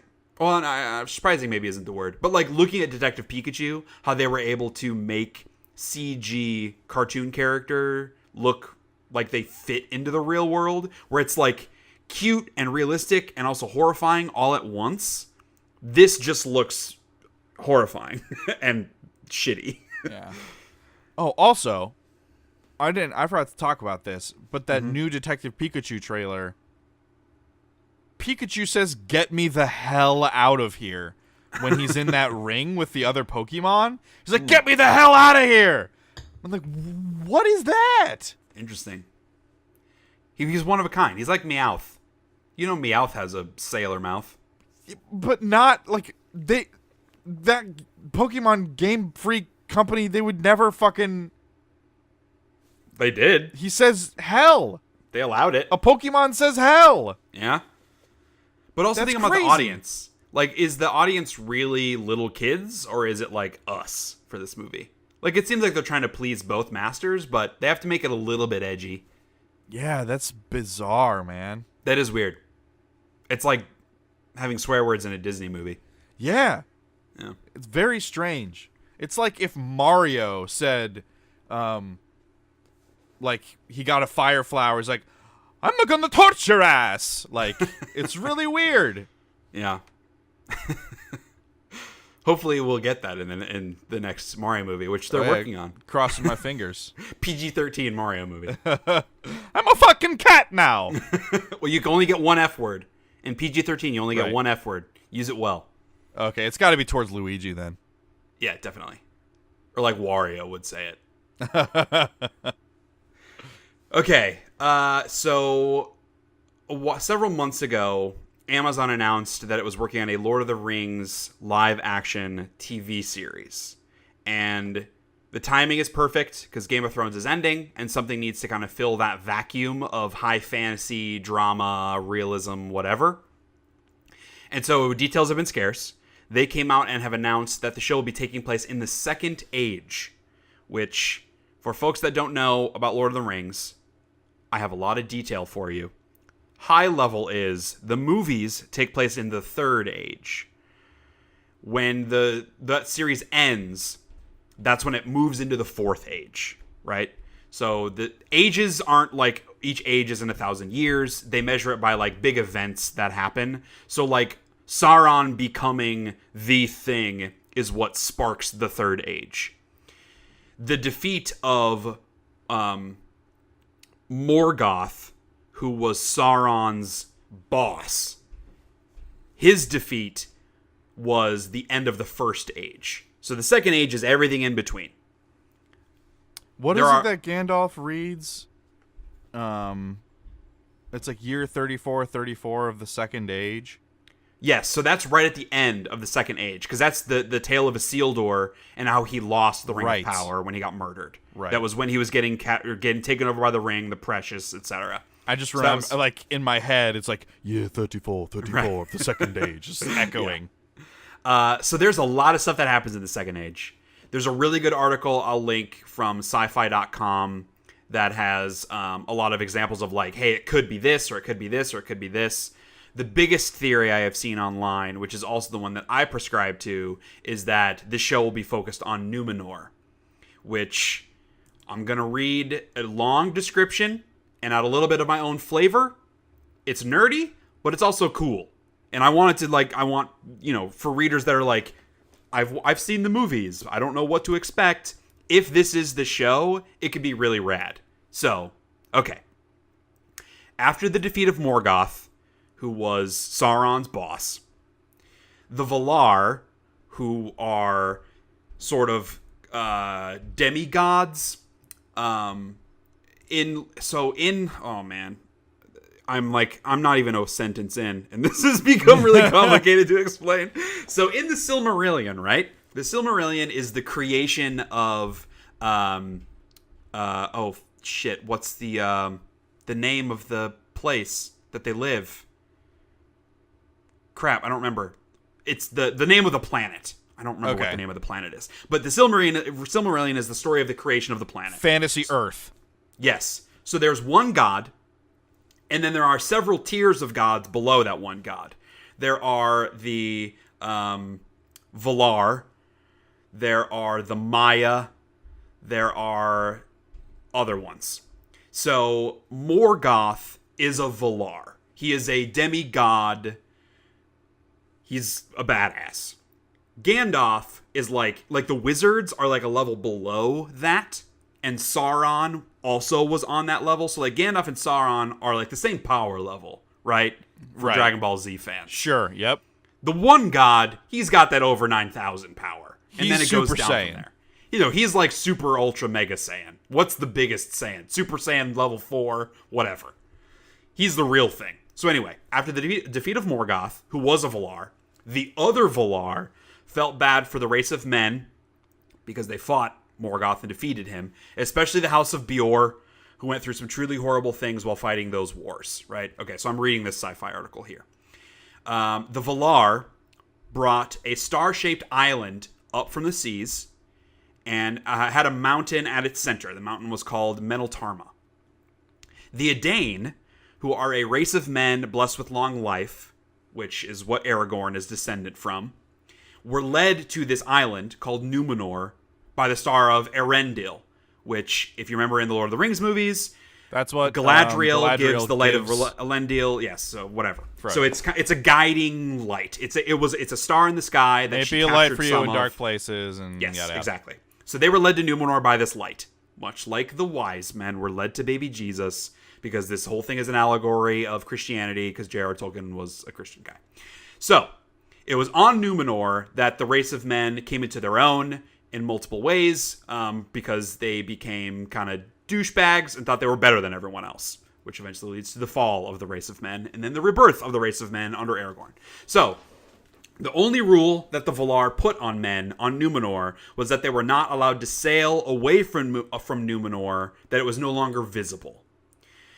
So the Valar did not want them sailing to like the Undying Lands, which is where all the gods and the elves go when their lives end. So this is before the Grey Havens exist. The Grey Havens, in the movies, it comes across as like heaven, basically, but it is not. It is a separate continent from Middle-earth. They're just sailing away to the Grey Havens. That's where a lot of elves go to retire, basically. It's like Florida.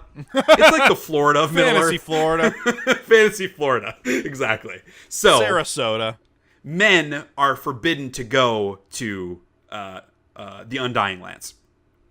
So basically, that was their only rule. They're like, hey, stay on Numenor. Don't sail far away from Numenor where you can't see it. That's the only rule. Well, the Numenorians were like, yo, we want to, because we're men. So they eventually grew to resent the Valar for placing this ban on travel. So saying that, oh, well, that means we're not allowed to live forever like other races are because we can't go to the Undying Lands. So instead, they went the other direction. Instead of going to the Undying Lands, they sailed the other direction, which took them to Middle-earth. And this is where they started colonizing parts of it. So this is where, like, that's why on the eastern side of Middle-earth is where all the men are in Gondor and all that stuff, Rohan, because they came from farther east, which is where Numenor was, and even farther east than that is where the Undying Lands were. Farther to the west of Middle-earth is where the Grey Havens are. So if that kind of paints a picture of where these things are located. Is this a flat Earth, a flat planet? No, that's a good question. So are the Grey Havens like the eastern side of? So the Grey Havens. Undying Oh, Lands? that's a good question. I don't know. I don't know the answer to that. I'm sure there is an answer, but I don't know what it is. Okay. Token a flat earther. Right. Exactly. So. Some of the Numenorians sailed to Middle-earth. The other Numenorians that did not and remained friendly with the Valar, they became known as the Faithful. Okay? So on Middle-earth, the Numenorians there became embroiled in a bunch of problems after Sauron forged the One Ring and went to war with the elves. So that's when the men became embroiled in all this bullshit. There was the king Ar-Pharazôn of Numenor. He went to Middle-earth with a force so large that Sauron surrendered to him. So they captured Sauron, brought Sauron back to Numenor. And then the narrator goes, and boy, did they regret that move. So Sauron basically took over King Ar-Pharazôn. He brought up this resentment to the Valar even more than it already was, lied to him that the Numenorians would have eternal life if they worshipped Morgoth instead of the other Valar. So Ar-Pharazôn creates a giant temple devoted to Morgoth on Numenor, and they perform human sacrifices to it. Record scratch. Yup, that's me. You're probably wondering how I got here. Okay, so, and I guess to take a step back, part of why Ar-Pharazôn was so sucked in by Sauron is because he doesn't appear as big hulking dude with a giant mace and a fire hand. Like, Sauron appeared as different people to different people, and I think with the Numenorians especially, he appeared as this, like, beautiful woman that, like, was a seductress, and so that's partially because how... he's a wizard, he did that kind of trickery stuff? Well, yeah, or is it just Sauron, like an element of like his being that allows him to do that, or is it because he's like a wizard? It's not. He's not a wizard. I think Morgoth created Sauron, so like the Maya, who are the level up gods from the Valar, are the ones that created. I'm gonna look up really quick because I want to know the name of what Gandalf is. Let me see here. Wizard Istari. So the wizards are called Istari, and they are like Valar, but they're not quite as powerful because they aren't like gods. They're human-ish. It's very complicated, and I am not... They are flesh. Yeah, I'm not educated enough. I know a lot about Lord of the Rings, but I don't know enough to like tell you all the answers to all this. But basically, like, just think of like these gods, essentially, demigods, are all on different tiers. There's Morgoth, who is with the Valar. There's like Sauron, who is a different type of demigod. And then there's Gandalf, who's an Istari, who's on the same level as Sauron. Okay, so human sacrifices in the Temple of Morgoth. It's bad. So Ar-Pharazôn then creates an army and sails to the west, back to Middle-earth, going to make war on the Undying Lands, which is where they were not allowed to go. That's where the Valar are. Sauron does not go with him because Sauron's going to take over Numenor and the rest of the planet. So Ar-Pharazôn doesn't land on Undying Lands. He lands on an island called Aman, And then he marches on a city there called Valimar and picks a fight with the Valar that are living on the island of Aman. So Manwë, who is the chieftain of the Valar, he goes, yo, this is done. Al-Farazone, this is done. So Ilúvatar, who is the most powerful being there is the one that brings... He's God. Capital G God is Ilúvatar, right? So Manwë calls to Ilúvatar and says, you got to take care of these guys. Like, this sucks. So Ar-Pharazôn, they get trapped in giant mounds of dirt inside a place called the Caves of the Forgotten. Ilúvatar then moves that entire island so that they can't escape, and they can never go back to Númenor, and nothing will ever happen like this again. So he also sunk the island of Númenor. Everyone on it died, and even Sauron, his current form, died in the sinking of Númenor. His mental state survived, as it did because of the ring, but he was never allowed to, or he wasn't able to take that beautiful woman form ever again, who was called Anatar, is the name of that woman. So the big, like, hulking monster dude, that became the only Sauron that we would get. But he had already created the Rings of Power in partnership with Celebrimbor, who people might know the name Celebrimbor because he was the elven ghost in the Shadow of Mordor games. Those games are not canon. The things that happen in those games are very wrong. So that is not the kind of Celebrimbor that is the real Celebrimbor, real using in quotations. But Celebrimbor was basically like tricked by Sauron into creating these rings. He wasn't an evil person per se. So Sauron already has his rings. He's this big, powerful dude. So the only men that survived the sinking of Númenor were the faithful, which were led by King Elendil. You know the name Elendil because he led the race of men in the war against Sauron. His sons were Isildur, who is the one that cut off the ring from Sauron, and Anarion, who I believe is the direct ascendant of Aragorn. So Elendil, with his sons and the rest of the faithful, they go plant the tree of Gondor, which was originally the tree of Númenor, and then became Gondor because Gondor hadn't been founded yet.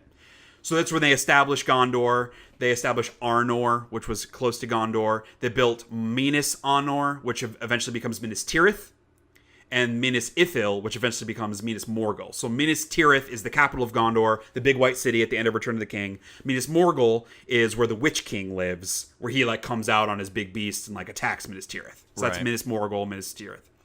So Elendil obviously fought in that big battle against Sauron. He fought with Gil-galad, who was the leader of the Elven race. You see Gil-galad really briefly as like a big spear in that prologue in the Lord of the Rings movies. So Isildur, obviously the one that cuts Sauron's hand off with the shards of Narsil. And that's where Aragorn comes from. So that's kind of like the high level of what happens in the Second Age. So I know that's a lot, obviously. Yeah. But there's a lot of like cool shit that happens. And that doesn't even take into account a bunch of other things that happen, which lead up to this big battle against Sauron. So I mentioned Gil-galad. He kind of like takes a bunch of the elves and creates his own kingdom. The Grey Havens were established in the Second Age. Rivendell was established by Elrond in the Second Age. The dwarves settled Moria during the Second Age. They kind of like all went together in Moria. So the creation of the rings, distribution of the Rings of Power. So a lot of shit happens in the Second Age that they could tap into. But this story of Númenor, thinking about the fact that they want a new Game of Thrones style show, there's a little bit less fantasy element that would take place there. So it's not a bunch of elves and shit. It'd be humans on this, settling this island, a bunch of political struggles between, Elendil and Ar-Pharazôn potentially. And I'm sure they can like stretch the actual story a little bit to make it work for television. But like all that to say, if that is the story, that could be pretty rad. And it would be really cool to see more about like the gods and the Valar and the Maya and stuff. Could be really neat in a way where on Game of Thrones they talk about like the new gods and the old gods and R'hllor, the red god. Like the way they talk about those gods could be similar to the way they talk about it on the Lord of the Rings show. So that That's what that might be. Doesn't it kind of make it like inherently less interesting though, because you kind of know how it all turns out? Well, but that's any adaptation of fiction. But like, not with like Game of Thrones. Like, you don't know how Game of Thrones is going to end. But that's only because he hadn't finished the books yet. Like, he has an end to the story. That end of the story was already done. I don't know what it is because I haven't read those. But, like, it's not whole cloth new. They could they could theoretically say it takes place in the Second Age, but it's a completely different story.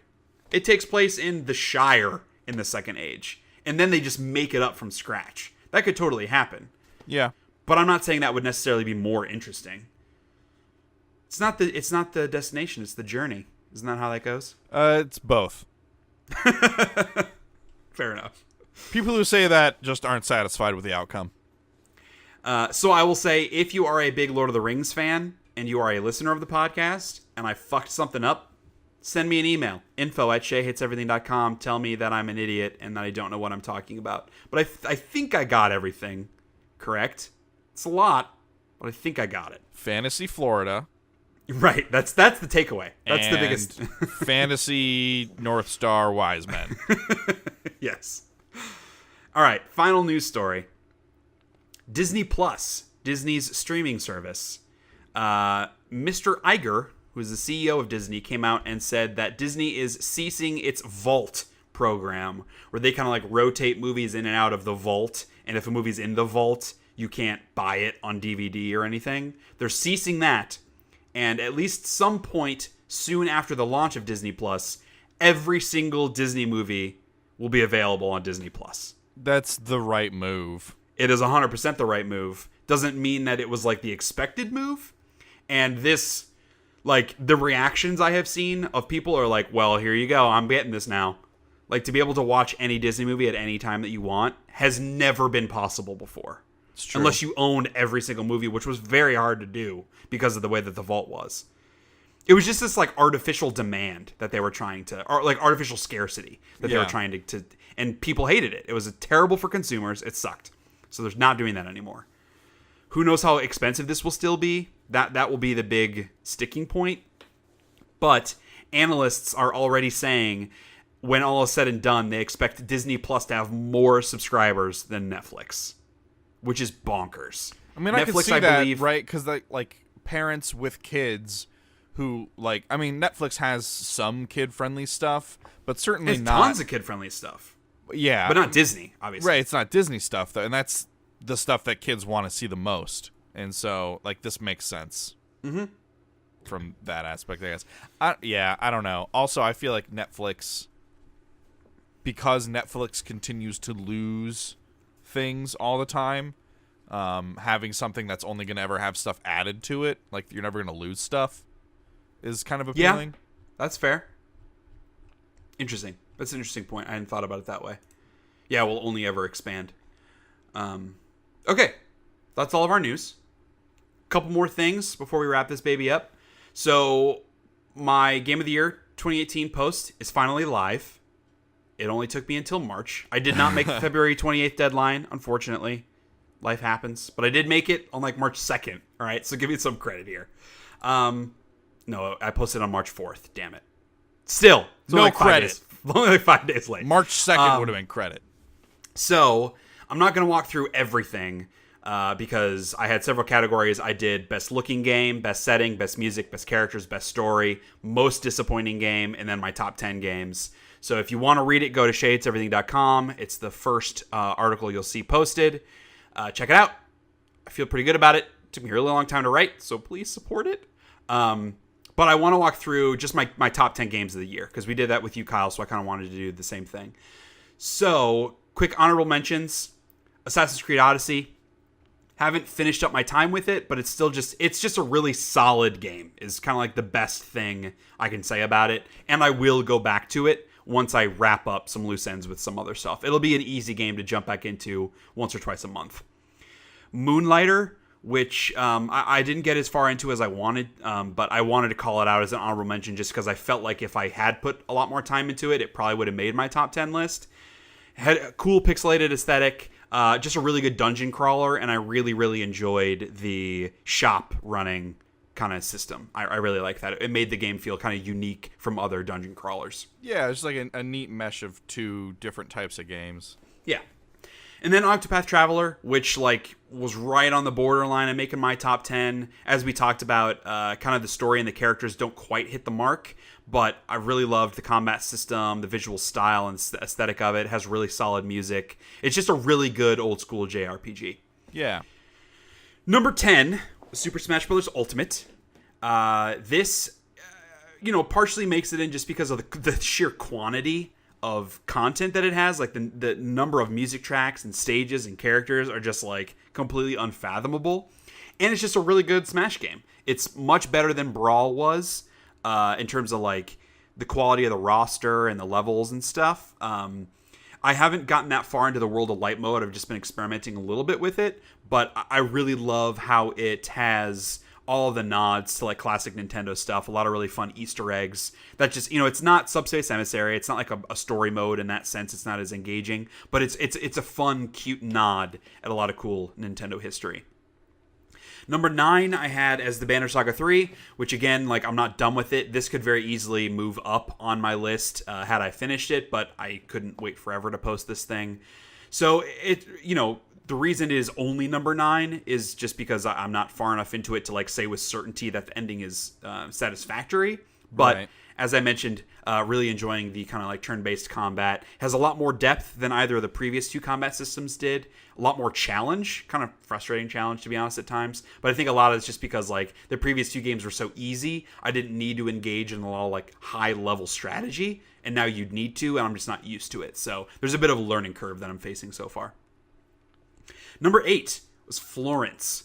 So this was a mobile game, really short, like 30, 40-minute experience, primarily just very story-focused.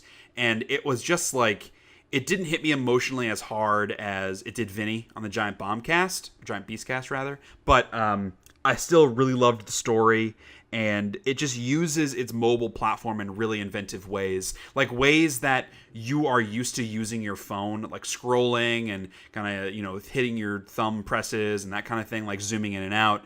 It's just really good at using those typical phone mechanics to create this character-focused story. Number 7 for me is Gris, which I know I talked about, I think like last episode. I played through like the whole thing in just a couple of sittings. This was like my biggest out of nowhere game. I feel like every year there's a complete game that comes out of nowhere that I just randomly try and fall in love with. And just the visual style of it, the uniqueness of the environments, the kind of ambiguity in the story, and kind of like the emotional attachment that I had with it were just really powerful. And just the painterly aesthetic is just absolutely beautiful. And the puzzles weren't necessarily like super challenging, but they were fun. They got the job done to tell the rest of the story. Number 6 is Donut County, which again is a pretty simple puzzle game, but just its kind of like style is just absolutely phenomenal. It won my best music category. The music in it is just the bomb, and I loved all the characters in it. It's just a really fun, not like frivolous experience, but it's just one of those. It's just a good time kind of game. Yeah, I really need to play that. It's quite good. I think you will like it. Number 5 for me was Celeste, which isn't really a game that I'm typically that into, like these hardcore, like pinpoint platformers. I just tend to get like really frustrated with them. But the thing that made Celeste stand out to me, one, the music is really good, especially like the B-sides are just like really kickin' remixes of the rest of the songs. But it has like a legitimate character story to it, which you don't typically see. Like comparing this game to like Super Meat Boy. Like, there's not really a story. I mean, there is. He's trying to save his girlfriend or whatever. But, like, it's nothing. It's just a means of, like, pushing you through. This is, like, I mean, it's about, like, depression and these inner demons and how you need to just accept those faults instead of trying to push them away. Like, it goes some, like, really deep places. And I respect it for that. And it kind of makes it stand apart amongst platformers for me. Number 4 was the Spyro Reignited trilogy, which, like, I always hem and haw about including, like, HD remasters on a top 10 list. But, like, at the end of the day, it was one of the most fun experiences I had with a video game. So well, they did a lot of work to it. Yeah, I mean, like, they visually, like, completely started over. And just in the first game, how they redid all of the dragon visual designs really make it feel that much more unique. And the gameplay still super holds up. Like, it looks and feels like a game that could have been made today, which is pretty impressive considering the first game was a PS1 game. Right. And it just had a really good time with it. Guacamelee 2 is my number 3 game. It's hard to kind of compare the sequel to the original just because it's been like 6 years. More than 6 years, I think. But it's been a long time. 6 years. But the variety in the second game, I think, is much better than in the first, just because you can switch back and forth between the different worlds. It has a lot of the same moves and the same kind of Metroidvania feel, but the story is a little more off the wall with like different dimensions and stuff, and that I found really engaging. They leaned more heavily into the chicken not suit, but like playing as a chicken for puzzle solving and combat, and that I thought was really cool and helped differentiate it from the first game. Okay. And then for me, the number 1 and the number 2 games, it was really like a 2-horse race. Number 2 for me ended up being Marvel's Spider-Man, which there's not a ton of stuff you can, at least I can say about Spider-Man where I'm like, this is completely new, or like this is a really fresh take. It's just that like everything it does exceedingly well, and it combines elements from other games into a really satisfying package that's greater than the sum of its parts. The story was surprisingly awesome, especially like the interpersonal stuff between Peter and MJ and Miles. The larger like not Secret Six, not Suicide Squad. What's the name of the Sinister Six? Thank you. I don't know why I can think of that. But that storyline is kind of like average. It's like average comic book stuff, but the characterizations are much better than I would have expected. And just the scale of it. It feels like a proper superhero open world game on par with like the Marvel movies. Like what they have done for Marvel in a movie perspective, I feel like this game has done for Marvel characters in video games. And I have much higher expectations for Marvel video games because of this game. Okay. And then for me, number 1, God of War. I know you didn't like God of War. It bums me out that you didn't like it. Yeah. But it bums me out too. Overall, like I compare this year to 2017, right? Like 2017, my top 3 games were Super Mario Odyssey, Horizon Zero Dawn, and Uncharted The Lost Legacy. I like all 3 of those games more than I like God of War. Yeah. Which, like, you know, and that's not to take anything away from God of War. I think it's a phenomenal game in a lot of ways, but I had significant issues with it. Really, at the end of the day, it just came down to, like, much like people made the argument for Red Dead 2, where the story and the characters overcompensated for the gameplay deficiencies. The pros of God of War just so far outweigh the issues I had with some of the like slot mechanics and armor mechanics and stuff that like the combat on God of War just feels so weighty and solid and great, and just the character story like absolutely blew me away. If like after I played God of War 3, if you would have told me that one day Kratos will be one of my favorite characters of the year, I would have laughed at you. Like, he was a ridiculous, over-the-top, stupid meathead, and in that way, he was fun to play as, because he was a monster person, but, like, to think that he's a dad, and, like, I will learn to care about his relationship with his son and his fallen wife, like, I would be like, there's no way. There's no way that you can undo these 4 games of complete, 5 games if you include the PSP game, complete and utter bombast of this character. There's no way you could actually make me care about him. And they did, dude. Like, the relationship between Kratos and Atreus in this game, I would put on par with what I thought was the best relationship from last year between Chloe and Nadine in Uncharted Lost Legacy. Like, the writing and the characterizations and the acting and the arcs of that relationship was, like, better than I had seen in a video game. And I feel like the relationship between Atreus and Kratos might be even better than that. Like, this might be the best character relationship I've seen in a video game. And that's pretty outstanding. Joel and Ellie, come on. Yes, you're right. You're right. Yep, I know I'm right. Joel and Ellie is better. Yes. So, okay, yes. To not be hyperbolic about it, it is one of the best that I have seen in a modern video game. But you're right. Joel and Ellie is definitely the best. Yeah. So yeah, that's my top 10.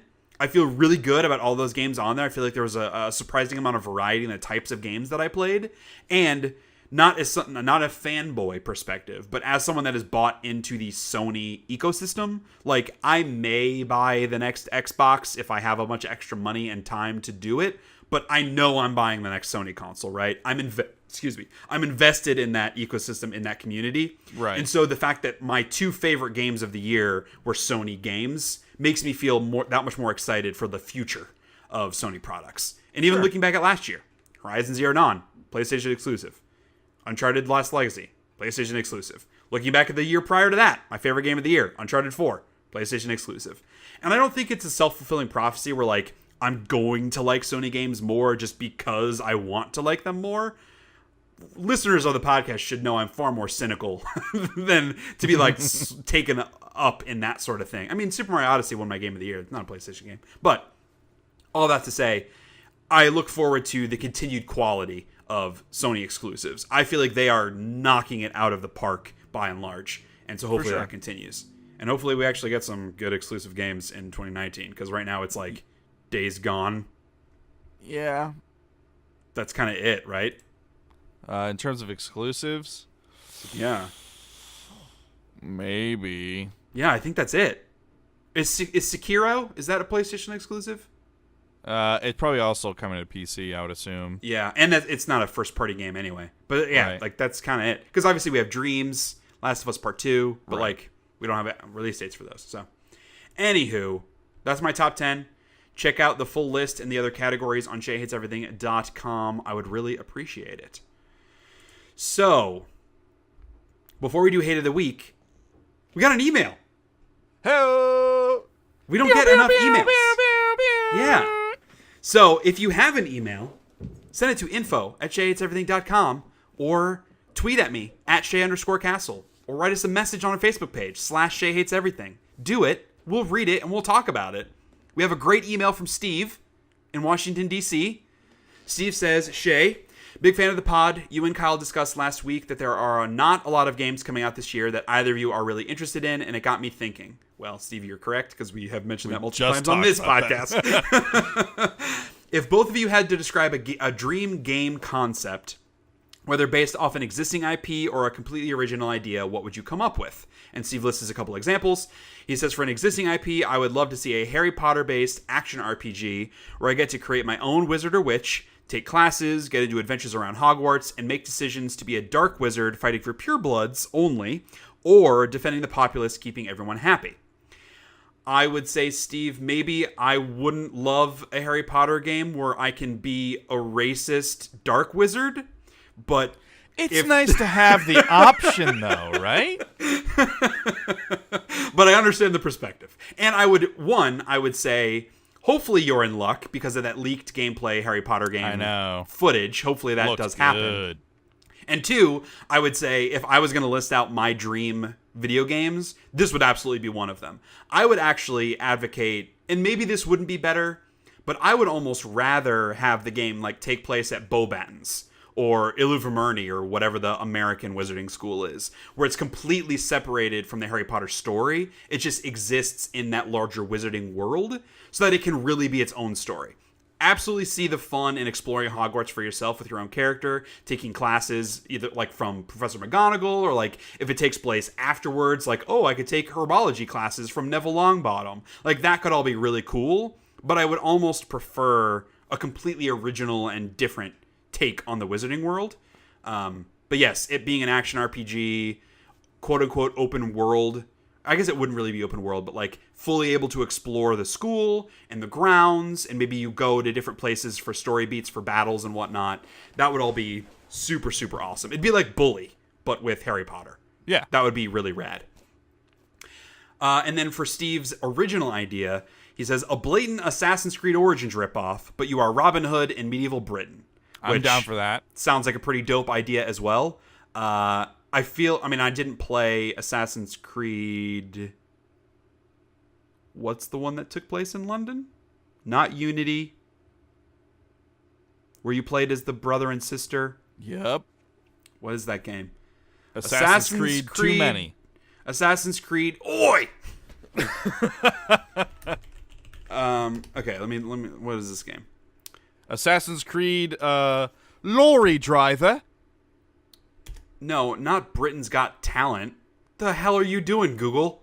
Take me to 8chan. Okay, here we go. Okay, what is this game? Syndicate. Assassin's Creed Syndicate.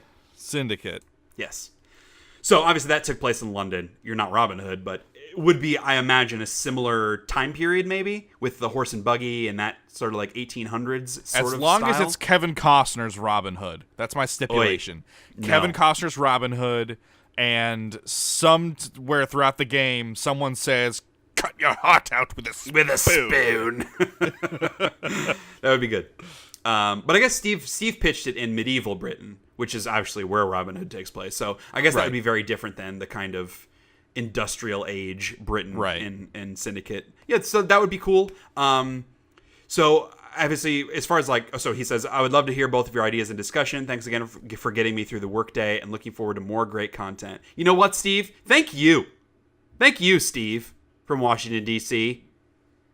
Thank you for writing in. I don't know, great content. I don't Hey, it's all about a matter of perspective. If he thinks it's great, I'm not going to take that away from him. If he is that delusional, from his arms like a babe from its mother's womb. If he's that delusional to think that this is a great podcast, by all means, continue to believe in dreams. So Harry Potter RPG, completely agree. That would definitely be up there for me. Mentioned already, I would personally love a Breath of the Wild inspired Pokemon game. that would be the ultimate video game in my eyes.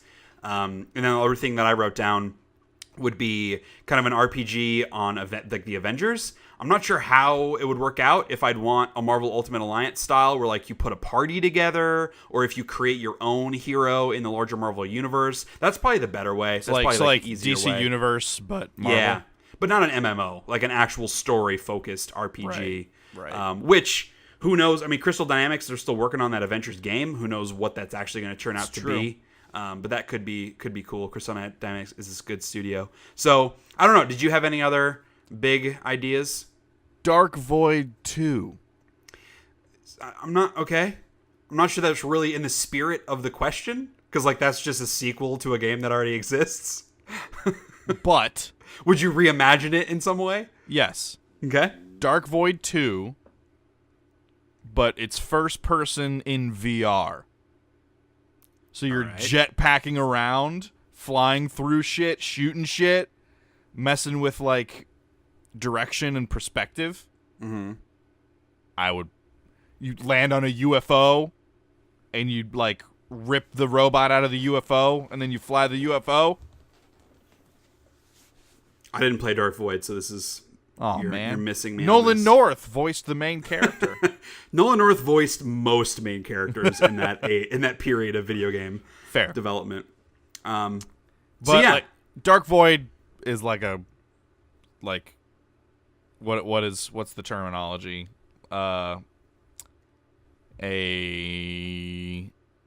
Yep. what does it turn out like? I literally don't know the what thing you're that you say. really like that you don't like. Not a lot of other people like. Guilty pleasure. Thank you. Dark Void is my guilty pleasure. Yeah. Another maybe a more serious more of an original idea is I mean, just kind of us talking about Lord of the Rings kind of set it off. But I was thinking about that too. A Skyrim-like game, but set in the Lord of the Rings universe, where it's very open. If you want to be a hobbit, you can be a hobbit, and you can get a house in the Shire and fill it full of the loot that you find in your adventures. If you want to be, a man, like the race of man, you can post up in an inn, like the Inn of the Prancing Pony, It's got all the great locations that you know and love, kind of expanded upon and reimagined. You can go down to the Mines of Moria and fight up Balrog, all that kind of cool stuff going on. I would love to be able to do that, because those the movie Lord of the Rings games were they weren't good, but they were surprisingly fun for what they were. And it's having something that was more of an RPG where you can spend more time in the world and kind of immerse yourself in it, I would really, really appreciate. Well, and I mean, those were PS2 games. Like, just the way that technology and the ability to write stories and games and characterizations have grown so much from when the Two Towers and Return of the King video games came out. Like, I'm kind of surprised. I mean, obviously, since then, we've had War in the North. We had that War in the North was actually Dynasty also Warrior fun for style. what it was. Yeah. The War in the North, I liked the story, and I liked that it was like a side story. The actual gameplay of it was not as awesome. It was kind of repetitive, but it was a cool story. Yes, definitely buggy. But yeah, and like because I just don't care about the Shadow of Mordor games because those they're kind of like relentlessly paced and they're very Assassin's Creed-y, kind of samey. Like I want something that is more of a measured pace. Like you take it at your own pace. Like you play the game at the speed and the intensity in which you desire, and the game rewards you for any play style. Right. Which I think Bethesda has always done a good job of doing. Some stuff around the edges, maybe not so much, but yeah, I think that would be super dope. So, I mean, the only other thing that I can think of off the top of my head, so, I mean, this is still more superhero stuff, but I'd love to see kind of an action game starring like Moon Knight or Daredevil. Moon Knight is a little more like a little bit underground superheroes that are like very on the streets, not superpower type guys. Because then it can just have, it wouldn't be like over the top Devil May Cry style combat, but it would be, I guess, more like Batman, like a mixture of like Batman and Spider-Man, that style where it's a little bit more acrobatic. Right. Could be really cool. I don't know if it'd be like I guess it would just kind of be like the Insomniac Spider-Man game, but with Moon Knight or Daredevil, where you're moving around the city, solving little crimes, that sort of thing. I think it would be really cool, just because I really love both those characters, and they could go in a lot. They could be a lot darker in tone than the Spider-Man game was. Yeah, I don't know. Cool. I'm trying to think of like what are the other things that I love, and how would I translate them to video games? Because like a lot of the properties that I really love, like Lord of the Rings and Star Wars, that kind, like we've seen those in games in several different ways.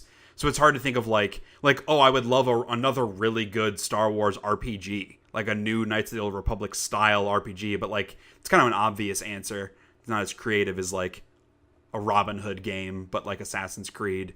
Yeah. I wish we could have a really good Avatar: The Last Airbender game. Oh, that's a good one. What kind of game would it be? I don't know. Because like maybe it's almost like turn-based even, because like with the elements and stuff you could have all sorts of like different abilities and great animations, but make it like a little more turn-based, or kind of like a turn-based hybrid, where just because of the nature of a lot of the move sets and abilities and things that take place in those games, it's hard to control. And it's hard to put all those features in it and like have it feel good and run well and like interact with each other in like a good way. And so maybe like more of like a turn-based hybrid would be an avenue that they could pursue. And it like just the ability to tell like a new, like not follow the same characters, like follow different characters from like the Earth Kingdom, the Fire Kingdom, Water Kingdom, like that would be really interesting as well. Like kind of have its own story set in like another time. Mm-hmm. I don't know, because like I really like that world as well, and I would like a good excuse to explore it and like be able to use the abilities, but like effectively each time, and not like control it crap. And I also think like we've come a long way in terms of making games look like the shows that they are based off of, like run like they look like it's an episode. Yeah. And I think that could be really good if given the proper care or budget. I thought of another one. Super Smash Brothers, but with the Simpsons characters. Because there's like 5 million Simpsons characters. Yes. So I heard I don't remember who pitched the idea. I think it was on the Giant Beastcast maybe. They talked about a battle royale, but with the Simpsons characters. Like 100 random Simpsons characters, which is a really good idea. But obviously all of those, they would play the same. They would just be different skins. But with this, like, a roster of 40 Simpsons characters where they each have unique moves a la Smash Brothers.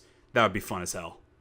I'm trying to think of like a story-focused, like more adventure game that I would like to see adapted. Because, like, Game of Thrones is the first one that pops, but, like, there was already a Telltale Game of Thrones, and it sucked.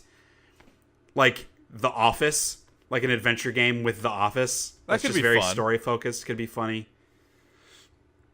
Yeah, I don't know. At all my comics. I know, right? I'm just trying to think, like, what are all the things that I like? And how could they be a video game? Like a story-focused, like, Chew. The comic Chew. That could be I was really thinking good. Saga as well. The comic series. Yeah, that's a harder sell just because that of would be how graphic and, like, mature it is. Well, and it's, like, so... It's very broad. Like, a lot. So much stuff happens. Right. There is a lot of, like, action in that, too. Yeah, but it's more like that story is really focused on that family. So, True. like, would you tell a side character from Saga? I don't know who that would be. Versus, like, The Office, it can be, like, you play as Dwight. Right. So, yeah. There's some ideas for you, video game industry. Start working. All right. Let's wrap this thing up with a hate of the week. Hate of the week. Okay, so this, talking a lot about becoming a parent. Something that is very frustrating, that my poor wife has to deal with a lot more than I do, is unsolicited advice. So not even just like, obviously parenting advice of like, oh, you need to make sure you do this thing, but also like things about her pregnancy, or even like their horror stories of, oh, my labor was so terrible because X and Y happened, or like, oh, we had to have an emergency C-section because this went wrong. Like, why in the hell would you tell a pregnant woman this? Like, people are just bad. People are so bad. I just want to like slap their hand and be like, bad you. Why would you say this? Spray them with a water bottle. Like, tss, tss. No, go away. Bad.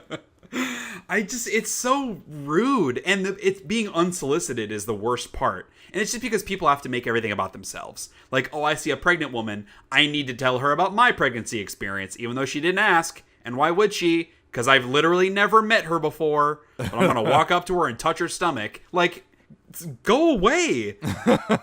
And thankfully, like, I don't have to deal with it as much because I'm just a dude. Like, if you look at me, you don't know if I am a dad or will be a dad. I'm just a guy. But it's pretty obvious with my wife that she's going to be a mom soon. But, like, even when I talk to people about it, they just tell me, like, everyone tells their horror stories. Or, like, oh, that first year, it's going to be awful. Like, you're not going to get any sleep, blah, blah, blah. And some people, they say that, but they're like, but it's the best thing that will ever happen to you. And that's fine, because it's worth it, But there are people that are like, you're going to be miserable. Like, this is going to be just the worst experience that you're ever going to go through.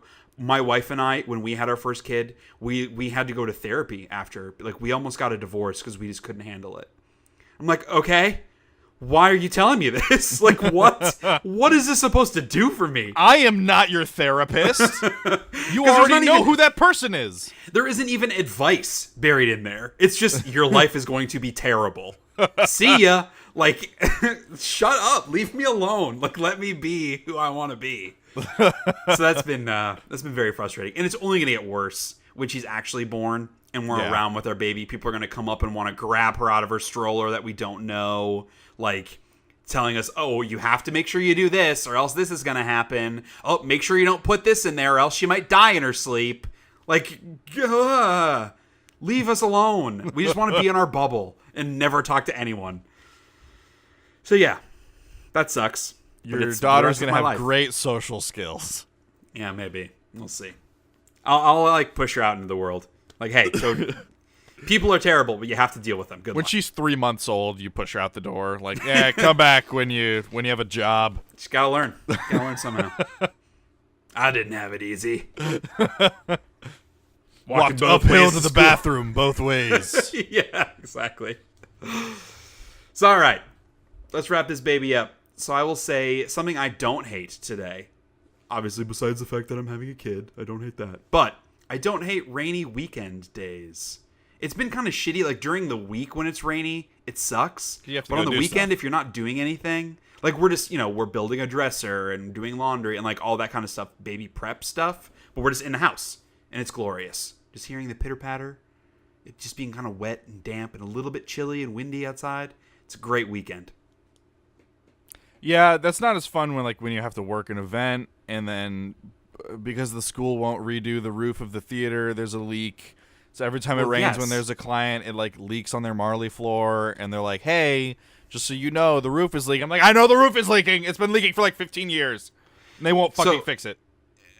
Something I should have specified, and I feel like I was pretty clear about this, but just to reiterate, this is for me. I don't care about you. This is something I don't hate for me. So no, like I have to make it about me though. Don't bring your problems in here, all right? I have to make it about me. We try to avoid as much negativity as possible on the Shea Hates Everything podcast. Mm-hmm. Well, so I don't hate rainy days. You can hate them all you want, but I don't. Yeah, I fucking hate rainy days. Yeah. I don't hate my new chairs. Mm-hmm. So there is a theater in downtown Dayton whom my wife and I know a couple people that work there. We got word that they were doing kind of like a props and furniture and costume purge of a lot of the stuff and selling it. So we got, because my wife and I, like, we had a medieval wedding ceremony. We're really into that style. And our dining room is kind of like, we're kind of decorating it with all that stuff. And there were these chairs that are amazing. And they're like all this like carved and shaped wood and like a green velvet like velour with like gold and stuff. They look awesome. And there were two of them, and they were only $20 each. So we got them, and they are now in my dining room. I took a picture, and Shay, I'm going to send it to you, and you can include it in the show notes if you would like. The picture also has the painting or the piece that your wife painted for us that has all like the Hobbit breakfast stuff, all the Hobbit meals. Yeah. Has that in it, and it also has the suit of armor on the mannequin. Nice. In the corner. I got all the good Fully stuff. medieval themed home. Yep. Well, dining room. The rest of it is very IKEA. We have like an IKEA style. Yeah. That's kind of our aesthetic. Our aesthetic is some people are like cheap stuff that'll last 7 years. Some people are, open floor plans. Some people like kind of that postmodern look. Some people like very vintage. We're kind of like IKEA. Yeah. When you make what I make, our style is going to be IKEA. IKEA's good, dude. I mean, most of our stuff's from IKEA, too. Yeah. Either it's IKEA or Kelly built it. That's kind of where we are. Or it's the bedroom set I've had since I was 16. Yeah, we just desperately need a new dining room table because it's an IKEA table and it functions and it's very large and it has two like leaves you could put in to make it longer. But now that we have these totally awesome chairs that don't match the wood at all, I think it's time we need a new table. Which means, the next dining room table we get is going to be a wormwood gaming table. So it'll be like $4,000 or $5,000, which means we'll get a new table in like 20 years. Right. But that's going to be the next table. Yeah, I would say maybe before you buy a table or other new chairs, you should figure out your water pressure problem. No. That seems like a more worthwhile investment. No. You're a liar. It's your life. You don't own a home. You're just renting. You can't give me advice. You're right. Do whatever you want. I'm sure it'll work out. It'll do something. Okay, so last thing I'll mention, and obviously talked about this at the beginning of the episode, with my baby impending, I don't know when the next episode of this podcast is going to be up. The big baby shadow looming. Yeah. The baby rain. Oh, it's a baby rain cloud on the weekends. That's what it is. No, it's a terrifying shadow. Right, baby tornado. Baby tornado. So, basically, what I'm trying to say is, it's very possible that the next episode will not be going up in 2 Mondays because maybe my daughter will be born on Sunday or whatever. So if you don't hear or if you don't see a new podcast, that's why. We didn't quit.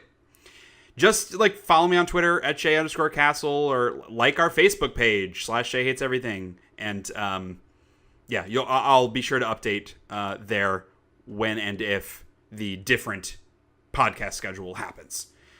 So that's going to do it. We have a lot of really good episode title names. Yeah, we're typing up a list right now. Yeah, I'm going to do that from now on just because I feel like I always come up with a really good idea during the podcast and then I forget it. And I like having funny inside joke podcast names. So now we have a list of like 6 options already. Among them are Wheat Golden Corn. This isn't the name, but like to spark ideas. Don't Google 8chan and Looming Baby Shadow. some big winners in there. 3-word episode titles. Yes. Always a good ratio. All right. Well, that's going to do it for this episode. So thank you, everybody, for listening. And Kyle, as always, thank you for joining me on this shit show of a podcast. And we'll see you guys in the next episode, whenever that happens. Peace out.